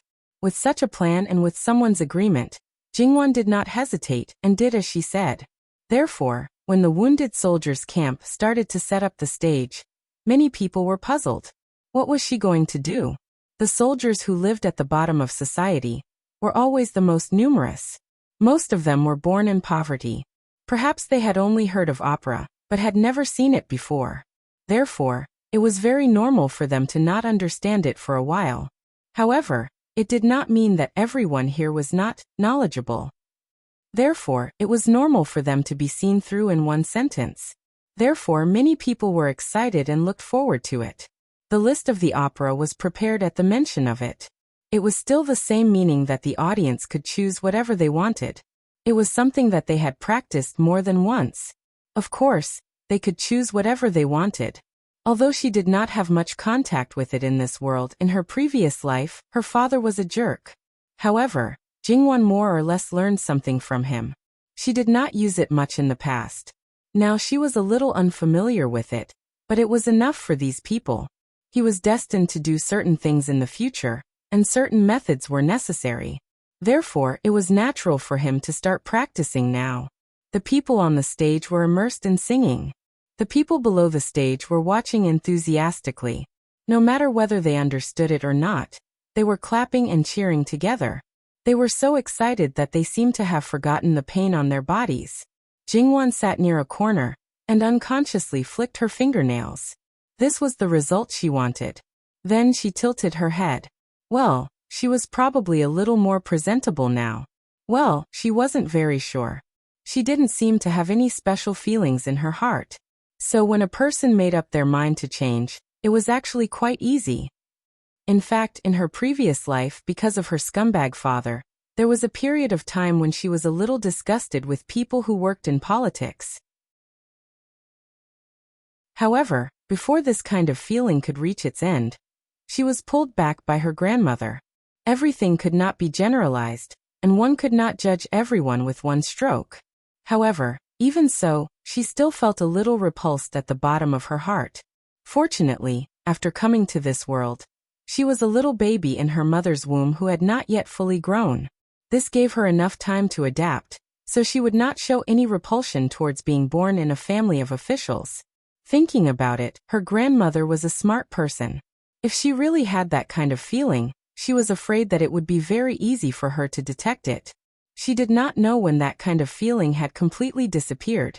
Many times, she felt lucky that she did not have to struggle at the bottom. It was not that she was afraid of hardships, but the oppression of class could make it difficult for her to breathe. Of course, she was even luckier to have such a family. Although it was not satisfactory in every aspect, Jingwan was content. Needless to say, after she had interacted with a certain man, God had always been kind to her. And now, she had walked on this road. Her heart seemed to be quite calm. When Jingwan retracted her gaze, she inadvertently noticed a person. The other party seemed to have discovered that she was looking at him and gave her a salute. Jingwan felt that the other party was inexplicably familiar, as if she had seen him before. She wanted to take a closer look to identify him, but the other party had already turned his head, and there was another burst of ear-splitting cheers. Jingwan glanced at the stage. The two martial artists were fighting fiercely, accompanied by the clanging sounds of gongs and drums. It could be said that it was quite interesting. Well, she knew that in the eyes of these soldiers, this kind of scene should be much more exciting than those babbling sounds. Jingwan retracted her gaze and looked at the direction just now. The person who seemed to be very eye-catching just now seemed to have merged with the others. She could not distinguish who was who. The distance between the frontmost barracks and the prefectural city was getting farther and farther. This was actually a good thing. Jin Qinhuang's special request was not a particularly difficult matter. Lu Qingdi naturally had to satisfy it. What's more, he also wanted his son to do things for him. However, compared to last year when he went to Jiangnan this time, Yu Zhongqing and Li Suyan sent him letters more frequently. It could be seen that he was more vigilant against his son, who was placed on the battlefield. Unfortunately, to a certain extent, he was a blind man. Jin Qinhuang wanted his own Fu's theatrical troupe. Obviously, he was severely impeached again. Then, the theatrical troupe that arrived in the northwest was not only those from the prince's Fu. Several of the more famous theatrical troupes in the capital were also packed. Jingwan coldly pulled the corner of her mouth. He, this emperor. What did he want to do? Digression. https://www.bicken.com/11/11807/13037232. HTML chapter error. Click here to report. Registration is not required. We will deal with it as soon as possible. After reporting, please wait patiently and refresh the page. Please remember the domain name of this book, www.bicken.com. Bicken.com mobile version reading website, mbicken.com.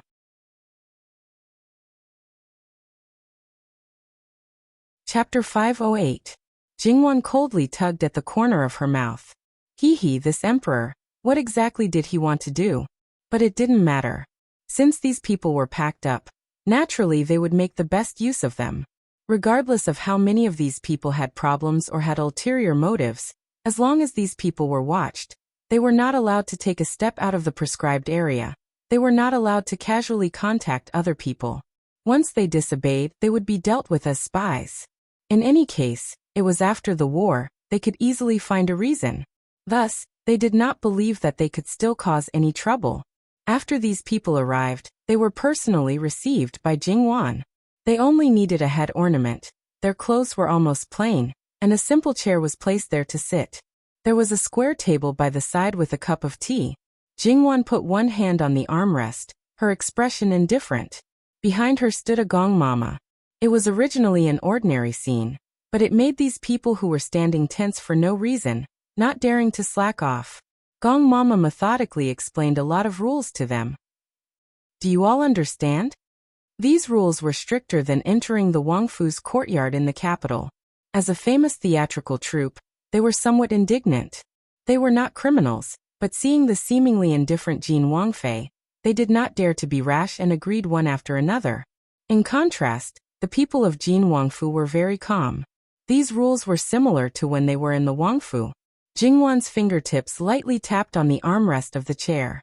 The fingernails and the wooden fingertips made a slight sound. Just this sound attracted everyone's attention. There are some ugly words that this Wangfei will say first. If these rules are violated, you must be prepared to stay in the military camp forever.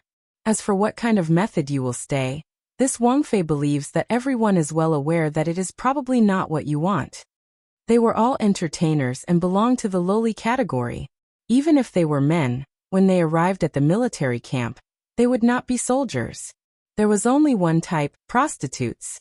As the saying goes, after 2 or 3 years of being a soldier, a sow is more beautiful than a cicada. The things that were bred in the military camp were definitely more than what outsiders could imagine. Due to various reasons, it seemed quite normal for them to comfort each other. Those who were thrown into the military camp by the princess consort's order, needless to say, were women. The men would also have to play the flute every night. When that time came, who would be afraid of men and women? Although there were some men who, due to some reasons, were submissive like child molesters, it did not mean that these men were willing to be part of the military prostitutes. In the military prostitutes' camp, they might not even be comparable to those in the lowest class brothels. To put it bluntly, if you wanted to sleep with those people, you would have to spend some money. As for the military prostitutes, they might not even have the chance to take a breather. There was no other way, there were too many soldiers. Therefore, when they heard the meaning behind Jingwan's words, they all kept quiet out of fear. Even if they really had any ulterior motives, they would probably have to reconsider at this time. However, it seemed that they had to change their understanding of the princess consort. Jing did not care at all what they thought in their hearts. After giving them a warning, she got up and walked away leisurely. However, her words were definitely not a joke. If someone dared to commit a crime knowingly, then he would definitely not have a good ending. Her sympathy for the innocent was getting weaker and weaker, let alone those who had committed a crime and deserved it. After this matter was handed over, Jingwan did not ask any more questions. What she wanted to see was the final result. It was probably because they had nothing to do, or perhaps they wanted to perform well in front of the princess consort, or perhaps the troop that belonged to the Wangfu wanted to compete with those outside. After all, if they were raised by the family, they would appear to be useless if they were compared to those outside. How would they be able to defend their own position? And those outside were the most famous in the capital, and had experienced trials and hardships. If they were raised by the family, where would their face go? Thus, with this kind of competitive mentality, they quickly produced results. When they produced results, those in the wounded barracks naturally had good fortune. Thus, these people knew that they came to this dangerous place not to relieve Jin Qinhuang and Princess Consort's boredom. However, Jin Qinhuang's orders were placed there. There was no room for them to interfere. Therefore, no matter what they thought in their hearts, they had to obediently continue to sing. Of course, towards the end, it was not only to sing in the wounded barracks. The soldiers at the front should also properly enjoy the benefits. Just like this, another month passed in a hurry and another year was approaching. It was cold enough, but fortunately, it did not snow in this area. However, from the information that Jingwan received, it was indeed as a certain person had said. A large area of the north was covered in snow and it was a rare snowstorm. Sure enough, people could change, and this heavenly power was still the same as before. Speaking of which, Prince Rui's son had already been born. It could only be said that Prince Rui really did not have a son. Princess Consort Rui's third child was still a girl. It was obvious that she would definitely make a boy. Jingwan wanted to ask where this boy came from. A certain person definitely knew, but he just smiled and did not speak. Jingwan looked at it. It was definitely not the child that Prince Rui had originally prepared. Its origin was most likely not simple, and it was clearly the rhythm of something big. The war was still in a deadlock.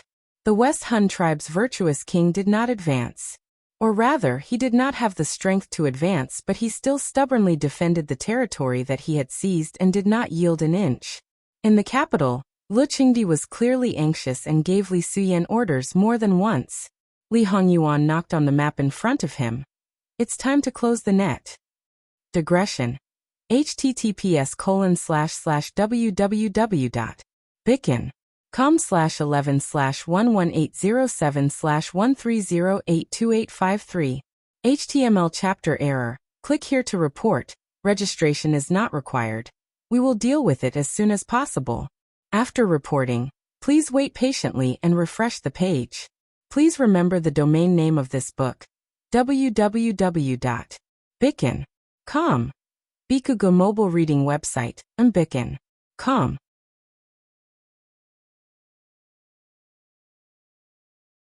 Chapter 509. Li Hongyuan knocked on the map in front of him. It's time to pull in the net. Is Yuan preparing to end the war ahead of time? Jingwan asked. The so-called ahead of time, naturally compared to his past life, There was still a gap of several months. But it's naturally a good thing to be able to end it ahead of time. War is not a good thing in the first place. It's a waste of resources and lives. If it's not necessary, no one would be willing to delay it for 2 days. Jingwan looked at the map that was clearly divided into 2 parts. Even if it can be brought forward, it shouldn't be over in 1 or 2 days. It's not impossible to immediately stop the war, but it's a bit difficult and not what this husband wants. Jingwan pondered for a moment and understood. As long as one side surrenders, then the war will immediately stop. However, it's impossible to make Qi Yuan surrender, and the West Han tribe's virtuous prince obviously wouldn't do such a thing easily. Even if his brain was flooded with water, Jin Qinhuang would be able to open it up and let the water out. After this matter is over, will His Majesty be so angry that something bad will happen to him? Jingwan was a little worried. Li Hongyuan sneered. Don't talk about being angry. Even if he dies from anger, it doesn't matter. It saves me the trouble of doing it myself. Jingwan was silent. In his past life he personally chopped up his own father. In the eyes of the world, that was absolutely inhumane, intolerable, and worse than a beast. The reason he became a tyrant was not without these bloody and cruel methods before ascending the throne. According to your current arrangement, the Northwest Army will certainly not lose more than 200,000 people for nothing. I'm also fine. So even if that man is very, very annoying, it's fine if you usurp the throne, but at least keep him alive. Jingwan knows he doesn't care about his reputation, but in the end, Jingwan doesn't want him to have a bad reputation for 1,000 years. At present, filial piety is the rule of the world. Children are the same as their parents' private property. As the saying goes, there are no parents without fault. So no matter what they do to their children, even if it's excessive, people will only say a few words.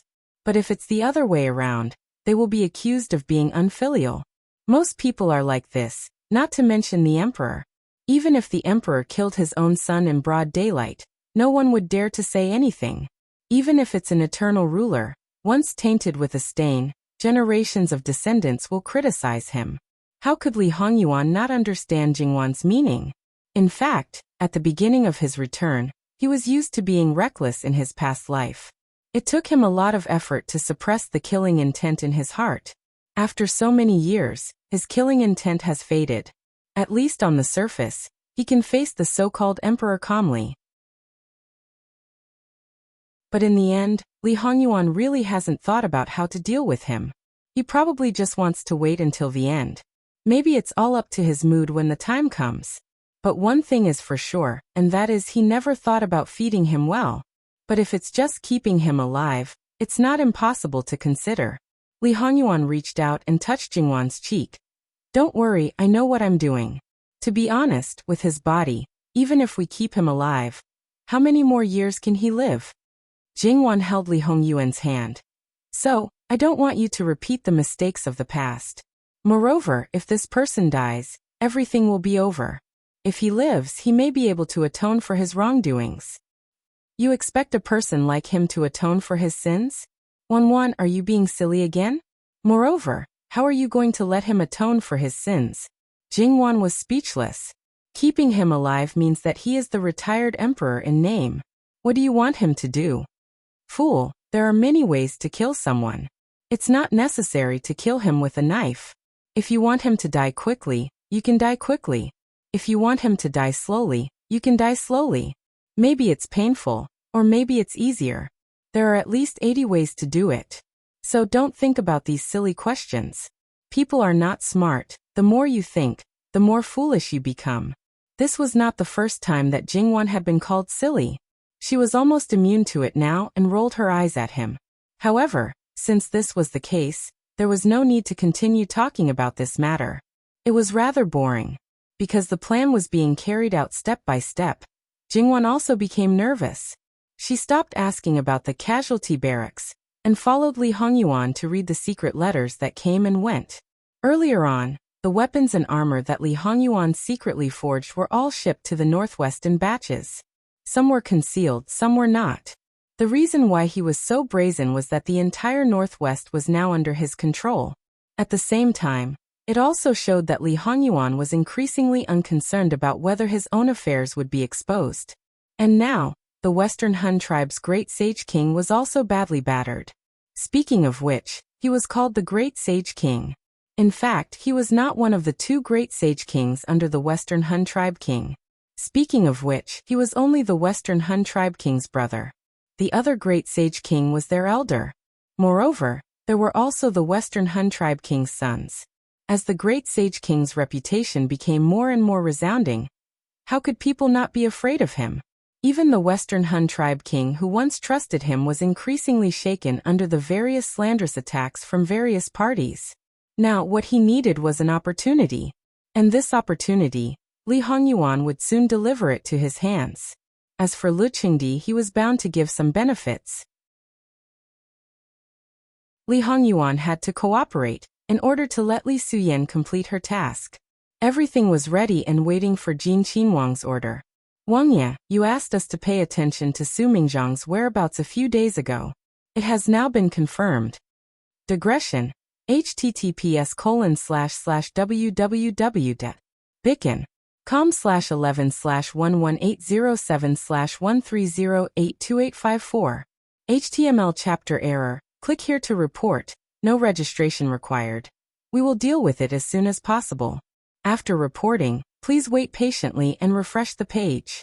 Please remember the domain name of this book, www.bicken.com mobile edition reading website, mbicken.com.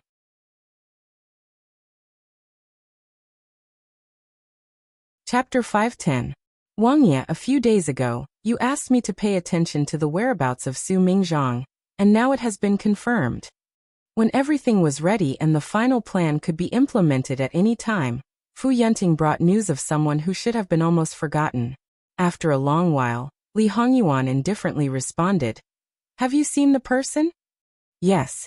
Regarding the cold reception in front of Jin Qinhuang, Fu Yunting was already accustomed to it.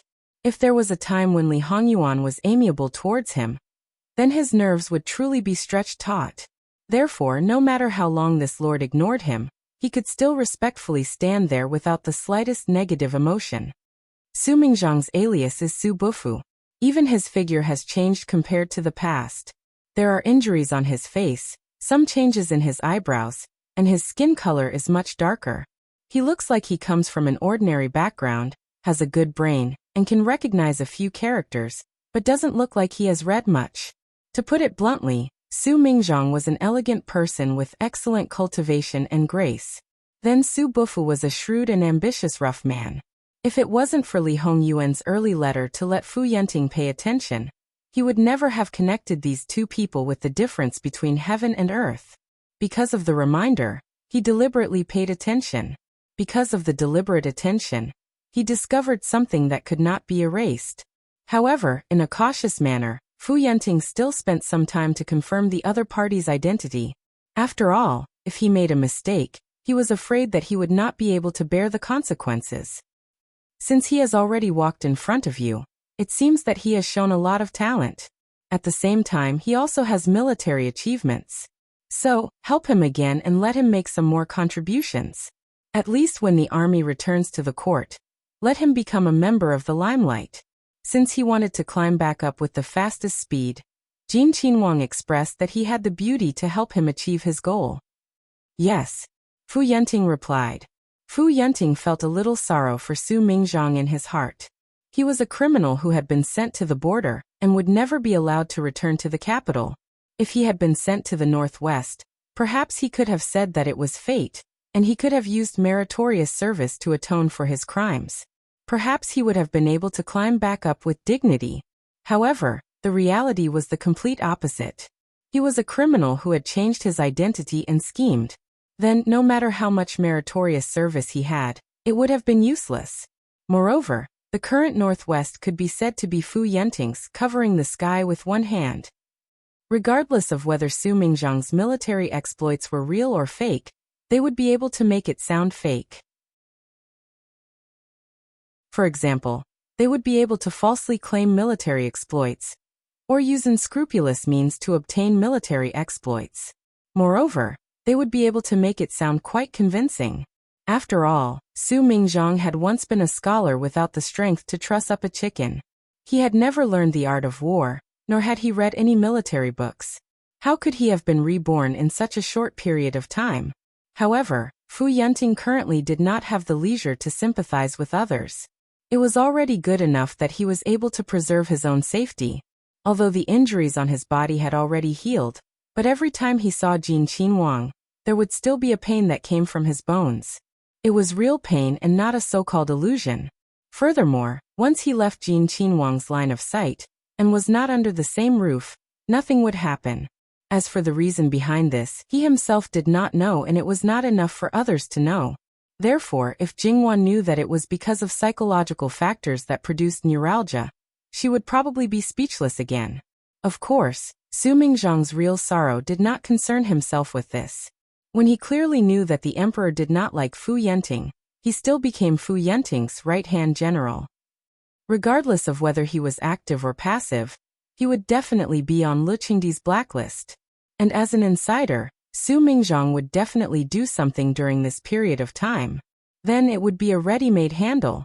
When the time came, it would be unknown who would be the one to collude with the enemy and commit treason. And step by step, Jin Qinhuang, who had calculated all of this to death, as one of his own people, it made people's liver tremble. As someone who was completely kept in the dark by him, really he did not know what kind of emotions he should express to them. However, because he himself was also quite miserable, hearing that there were many people who were more miserable than him, even if those people had no grievances or enmity with him, his heart still strangely gave birth to a sense of balance. Fu Yunting was too lazy to bother about whether his mentality was wrong or not. All right, get lost. Li Hongyuan indifferently said. This general will retire. Fu Yunting quickly got lost. However, Fu Yunting was very clear that there were some things that if he did not do well, Jin Qinhuang would probably really fix him. At that time it would not be so easy. Whatever Lu Qingdi wanted to do to him, the things that were not done, Jin Qinhuang would probably have to do it on his behalf. And in Jin Qinhuang's hands, there really was not even the slightest chance. Therefore, Fu Yunting was very clear that he absolutely could not make the slightest mistake. He had to be 120% alert at any time and place. Before the dust settled, he absolutely could not relax. Even if the overall situation was set, he had to be cautious and even more cautious when dealing with Jin Qinhuang. He must not be careless and provoke the other party.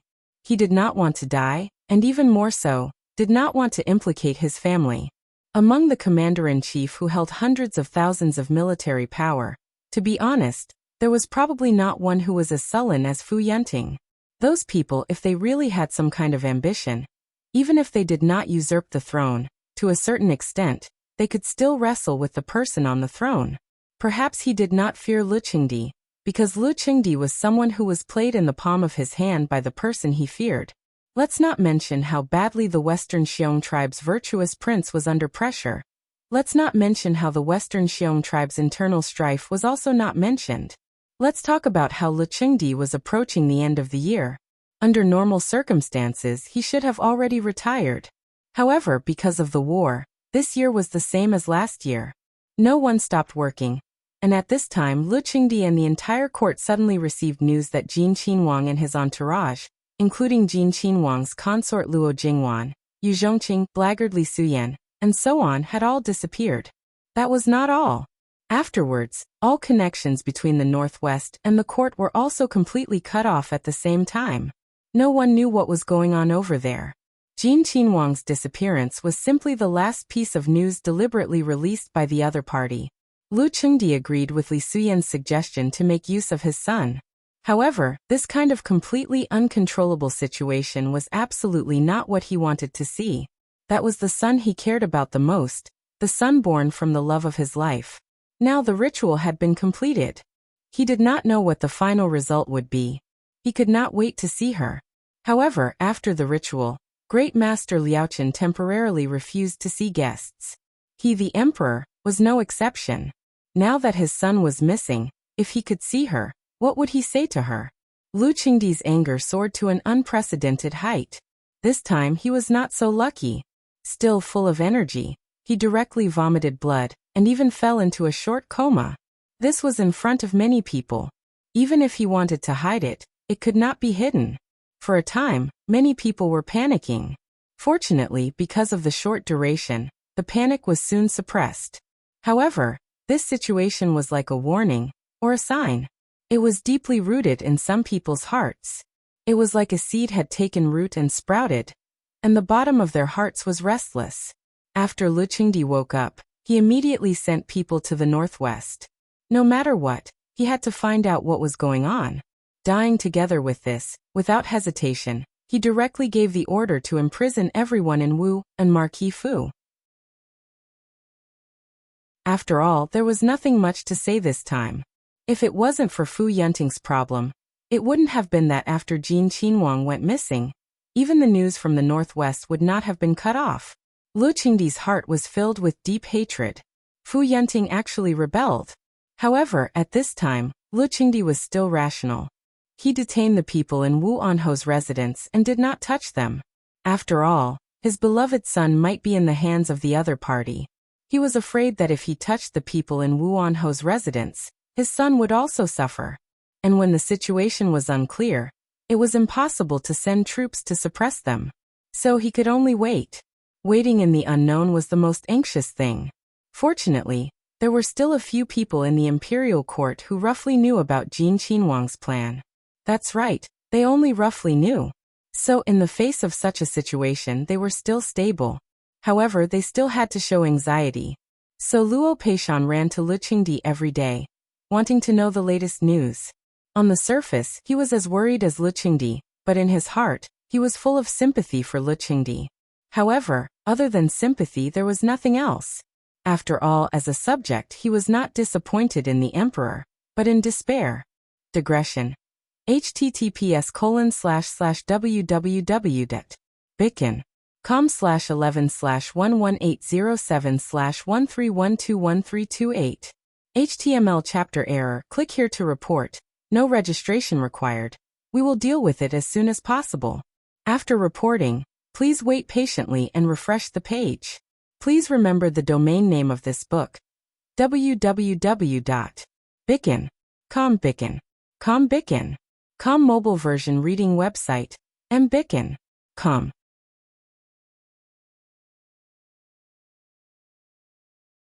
Chapter 511. After waiting anxiously, it was not in vain. The people sent out eventually brought back some news. After all, the Northwest was so big. It was not a square house. It was unrealistic to rely on manpower to completely block it. Even if the main road north was blocked, there would always be a way to go to other places. However, the news brought back was not so wonderful. Fu Yunting had colluded with the enemy and committed treason. Prince Jin's whereabouts were still unknown. No one knew where he was. Whether he was detained somewhere by Fu Yunting or directly handed over to the Xiongnu as proof of his good relationship with the Xiongnu was still unknown. Such a result naturally made Lu Qingdi furious. Trash. All of them were trash. However, since it was already confirmed that Fu Yunting had committed treason, he could not do nothing. If he directly killed his way back with more than 200,000 troops, wouldn't the Qi Yuan suffer a big loss if they were not prepared? Therefore, at this time, he did not hesitate and directly let Qin Tianming lead the troops to guard Tianmen Pass. For the time being, they should not act rashly. After all, they still did not know Fu Yunting's true purpose. Although Fu Yunting had more than 200,000 troops under his command, fighting a war was not just about fighting people. The imperial court was well aware of the current situation in the northwest. If they really fought, Fu Yunting would definitely not have a good ending. Not to mention other things, they could exhaust him to death. Moreover, Prince Jin was still in his hands. Therefore, Lu Qingdi was somewhat afraid of shooting the rat for fear of breaking the vases. He only defended and did not attack, waiting for Fu Yunting's next move. If he really wanted to do something, he would definitely not hold back his troops. And Qin Tianming happened to be the person who knew about Prince Jin's plan. He became the commander-in-chief of Tianmen Pass, which was the result of many people's secret efforts. In addition to Ruan Ruizhong, Luo Peishan and others, There was naturally a group of people led by Prince Kong. After all, in his perception, Qin Tianming was still one of his people. At this time, naturally, he would do his best to help him. Because Qin Tianming knew what was going on, he was particularly solemn on the surface. He was not nervous at all. Rather than saying that guarding Tianmen Pass was to guard against Fu Yenting, it was better to say that he was holding the line for Fu Yenting. Therefore, colluding with the enemy and committing treason was simply Prince Jin's roundabout way to get reinforcements for Fu Yenting. Qin Tianming arrived at Tianmen Pass, and the 150,000 troops under his command were all in place. It should be known that these 150,000 troops were not the least bit careless. The military supplies for the logistics were also properly prepared. Compared to Fu Yenting's previous treatment, it was much better. However, these things except for food were definitely not needed in Tianmen Pass. However, the other things were actually prepared for the people outside the pass. Therefore, Li Hongyuan's preparations were absolutely foolproof.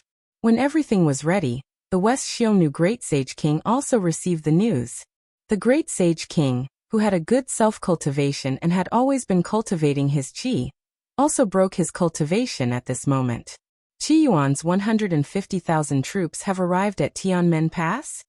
Originally, his appearance could be considered handsome, but because of his rising anger, his eyes were about to crack, and the veins on his forehead, neck, and the back of his hands suddenly appeared, which was more in line with the temperament and image of the Xiongnu people.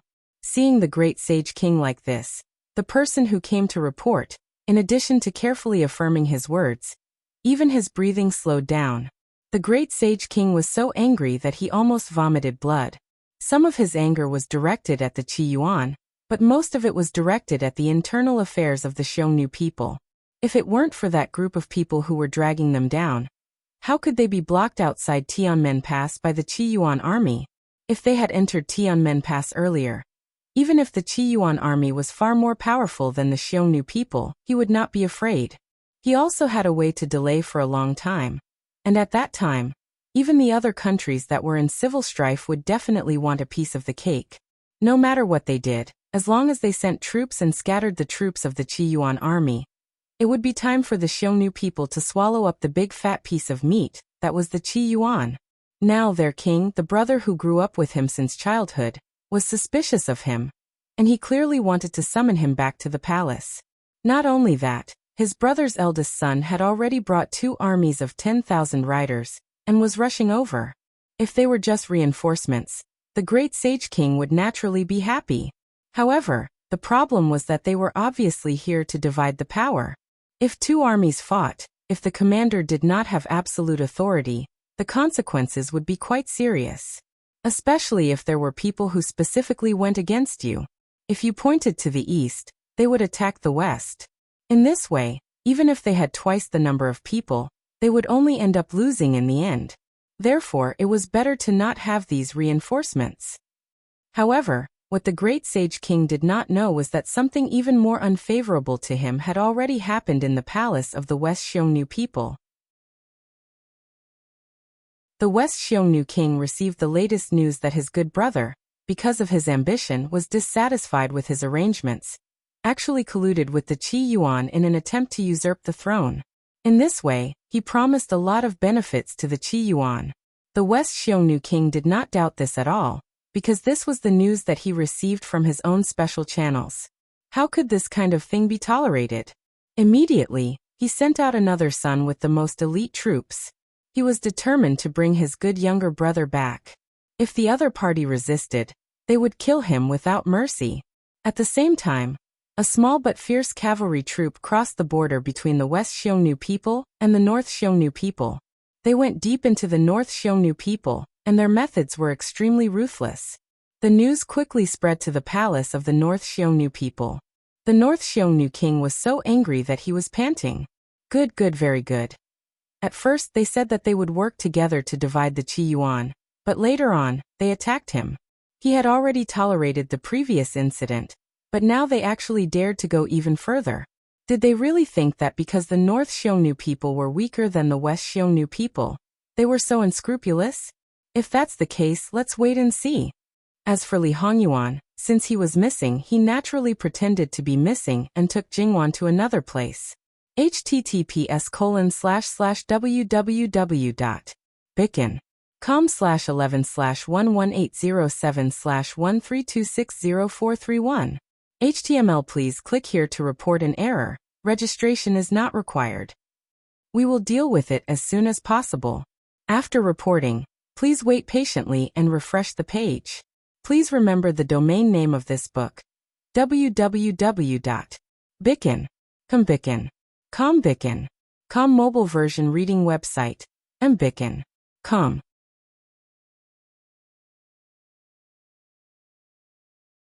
Chapter 512. Your Highness, everything has been arranged. Li Hongyuan nodded nonchalantly and did not say anything else. They had already come this far. If they continued, it would be over. After the messenger confirmed that he had no further instructions, he quietly left the room. Because everything had been arranged, they were relatively free recently. A few days ago, when they were busy, Jingyuan and Li Hongyuan had not seen each other for more than 24 hours. One day and one night. It could be said that this was the longest time they had been separated after their marriage. While Li Hongyuan was busy, Jingyuan was not at all free. Now they were completely free, just like most of the time in the capital. Their so-called change of residence was actually still in the prefectural city, and it was not far from their original residence. After listening to the last report, Jingyuan held the teacup and silently drank 2 mouthfuls of tea. Yuan, if there are no accidents, we should be able to return to the capital in a month at most, right? There won't be any accidents, because he would never allow it. After everything is done, we definitely can't stay here like in Jiangnan. Why don't we go out for a walk while we still have some time? Li Hongyuan pulled Jingyuan over to sit on his lap and casually brushed Jingyuan's hair. Jingyuan shook her head decisively. If it was peacetime, she would definitely be very willing, but now it was not normal. If there were any accidents, even if it was not a threat, she would not be willing to let it happen. Although she believed that her husband would arrange everything, there was no lack of accidents in the world. The way to eliminate accidents was to reduce the chances of accidents as much as possible. Although it did not mean that there would be no accidents if they did not go out. In the future, there may not be a chance. Jingyuan understood Li Hongyuan's meaning. Although I yearn for it, it does not mean that I have to go. Just like in her previous life, perhaps she liked to travel, but under the circumstances where the conditions did not allow, she could still stay in the same place. Li Hongyuan did not say anything else, but it was hard to tell what he was thinking in his heart. Fu Yanting knew that his worries had been resolved, so he naturally prepared to go all out. Although Su Mingzhang, who changed his name to Su Bufu, was not a subordinate of Fu Yanting, he was also a highly regarded subordinate of another general. Although he could not casually interject in front of Fu Yanting, he also had a certain right to speak. And Fu Yanting wanted to complete the layout of Li Hongyuan. Those soldiers could be completely concealed, but obviously, his generals could not. Of course, because he was the commander-in-chief, many things did not need to be said very clearly. It was enough to let them know part of it. What kind of person was Su Mingzhang? On the battlefield, he could get to his current position so quickly. Perhaps someone helped him. However, when he was in the imperial court, he could reach the position of assistant minister at the age of 30. It was not only because of the full support of Prince Rui and imperial concubine Su. Some positions, if one did not have the ability, no matter how much support they received, they could not sit still. Therefore, Su Mingzhang was keenly aware of some problems. He didn't dare to act on his own, so he could only secretly contact the capital. However, he quickly realized that he couldn't find a chance to do so. Unknowingly, the military camp was under strict control. To a certain extent, it could be said that not even a fly could get out of here. Because of this understanding, Su Mingzhang was frightened. Fu Yanting, this young man, had his means reached such a level? With the emperor's means, could such a person be easily eradicated? More importantly, he did not know what was going on. Even if he wanted to do something first, it seemed that he did not know where to start. Fu Yanting only wanted to say, haha. There were many things that he was just a scapegoat, okay? The truly terrifying people were actually people who did not take him seriously. The Xiongnu people in the north were ready to rebel at any time. The Xiongnu people were fighting for power in the main tent. Qi Yuan did not have to worry about the rear. Fu Yunting lit the fuse of the final battle. Sitting in the main tent, Fu Yunting's back was as straight as a pole. All the generals under him were standing upright, waiting for him to give military orders. Fu Yunting took the first command flag. He issued military orders one by one. At the same time, because King Daxian had been held back by his own people during this period of time, the originally very long battlefront had shrunk a lot. It was now concentrated in the area of one county. Of course, this area was still not small. However, other than this main battlefield, other places had already been set up. There were unified arrangements for when and what to do. Just when King Daxian was annoyed by his nephew, Qi Yuan's counterattack was very fast. It could be said that King Daxian was caught off guard. In just a short confrontation, King Daxian's heart skipped a beat. Their combat power had increased by more than 30%. King Daxian did not have time to think about the reason behind it. He only knew that things were not good. Originally, according to his previous prestige, organizing a counterattack was not a problem. However, this time he was in trouble. Some people did not listen to his orders at all, especially that good nephew of his. He was arrogant and wanted to snatch the credit. He directly led his subordinates and rushed to Qi Yuan's seemingly weakest flank. https://www.bicken.com/11/11807/13260432. HTML. Please click here to report an error. Registration is not required. We will handle it as soon as possible. After reporting, please wait patiently and refresh the page. Please remember the domain name of this book: www.bicken.com. Bicken.com mobile version reading website, mbicken.com.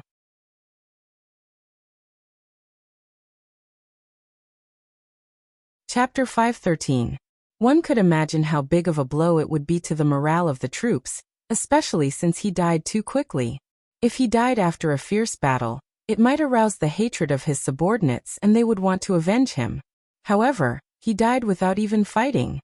What rose in their hearts was not hatred, but fear. Because the gap between them was too big, the originally soaring momentum collapsed in an instant. The orderly charging team was in chaos. What was more tragic was that because of the direct impact, the people at the front subconsciously reined in their horses, and the people at the back crashed into them one after another. At this time, not to mention combat power, they were simply a group of lambs waiting to be slaughtered. On the other hand, Qi Yuan's charging speed did not stop. In the sudden chaos, they did not even pause for a moment and directly pounced on the people like hungry wolves. It just so happened that they finished off the people in the chaos decisively. Behind them, there was a person in armor sitting upright on the back of a horse, holding a seemingly simple but absolutely powerful bow by his side. This person was not Fu Yunting's subordinate, and to a certain extent he should not be here. However, he was too embarrassed because he was really moldy all over, so he brought a group of people and sneaked over. He Zhihai clicked his tongue and felt a little helpless about the fact that he did not directly rush to kill, but instead he shot arrows from behind. This was something he would never do in the past. He should have been on the front line. In Lu Qingdi's opinion, this time, Fu Yunting was really rebelling. Therefore, He Zhihai, who was quite a promising young general, was sent out without hesitation. At Heaven's Gate, although He Zhihai did not know Li Hongyuan's plan, he was not really stupid. From some of Qin Tianming's suggestive words, he could basically guess some of it. Moreover, as a qualified fanboy, he had absolute confidence in Li Hongyuan. Missing? Haha, what kind of joke was this? Even if he didn't have a brain, he would still think that this was something planned by the other party.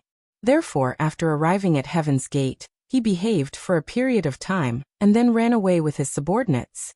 Of course, not all of his subordinates were taken away, but the people he brought back to the capital from the northeast were not many, only a little more than 100. Therefore, he was actually quite an unruly person. The first to discover his disappearance was naturally his subordinates, and then they hurriedly reported it to Qin Tianming. Qin Tianming thought for a moment, and probably knew where he went. He was also very helpless about this willful and reckless little bastard, who had no regard for military discipline. In the end, he just sent him away with 3 words. Got it. He Zhihai met Li Hongyuan smoothly. Li Hongyuan did not say anything and directly threw him to Fu Yenting. Was he Zhihai going to let go of his disregard for military discipline? How naive. He Zhihai aimed his strong bow at a person behind him, and then rushed out with his spear. He Zhihai was born for the battlefield. Even if he was fiercely trained by Li Hongyuan, he would not completely rely on the explosive physical consciousness to fight. However, He Zhihai, who fought with his reason and brain, was absolutely not to be underestimated. It could be said that on the battlefield, even if Li Hongyuan's current strength was stronger than He Zhihai's, he would definitely not be able to kill him. Therefore, those who were originally timid because of the death of their generals were really powerless to fight back when they met this killing god. Li Hongyuan would not pursue people who ran away, but He Zhihai was different. His warhorse had rushed to the battlefield with him countless times, and their cooperation was quite tacit, because that was really a wolf and a flock of sheep. Along the way, He Zhihai's long spear harvested people's lives. Moreover, the same person basically wouldn't attack twice. After all, even if he didn't kill with one strike, there would be others who would help him finish the job. It should be known that there were quite a few people who were good at finishing the job with him. Therefore, the weakest flank was actually the most ferocious place. This time, the defeat was really too fast. King Virtuous Sage had no choice but to order a retreat. And with this retreat, there was no way to find a fixed place to set up camp. Because Qiyuan's side was really too tight, they simply didn't have a chance to catch their breath. On the 3rd day, the virtuous king brought his people to meet up with another Xiongnu army, which belonged to the northern Xiongnu army. Although there was friction before, it was fine in the end. Therefore, the virtuous king did not think too much about it. However, after the 2 armies met up, the other side suddenly bared their fangs and caught the weary army off guard. The virtuous king of the western Xiongnu army originally had a huge advantage in terms of numbers, but because of fatigue, they were caught off guard. Therefore, although they did not run away pathetically, they lost a lot of men. After that, the northern Xiongnu army took the initiative to retreat, because if they continued to fight, they would definitely be wiped out. After all, a starving camel was still bigger than a horse. It was enough to give the western Xiongnu army a big bite. After all, the western Xiongnu army would definitely not chase after them. The virtuous king of the western Xiongnu army wiped his face and ordered the army to regroup and head west. In fact, there were worse things to come. The western Xiongnu army's food supplies were cut off. Although they were still in Qi Yuan's territory, they had already looted the land after occupying it. Therefore, even if they wanted to rob them now, they could not find a place to rob. https://www.bicken.com/11/11807/13364891. HTML. Please click here to report. Registration is not required. We will deal with it as soon as possible. After reporting, please wait patiently and refresh the page. Please remember the domain name of this book: www.bicken.com. Bicken.com mobile version reading website, mbicken.com.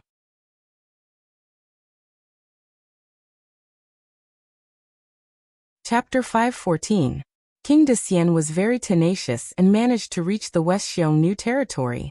However, the Qi Yuan army had also caught up. King Decian had less than 10,000 people left. Originally, most of them were cavalrymen.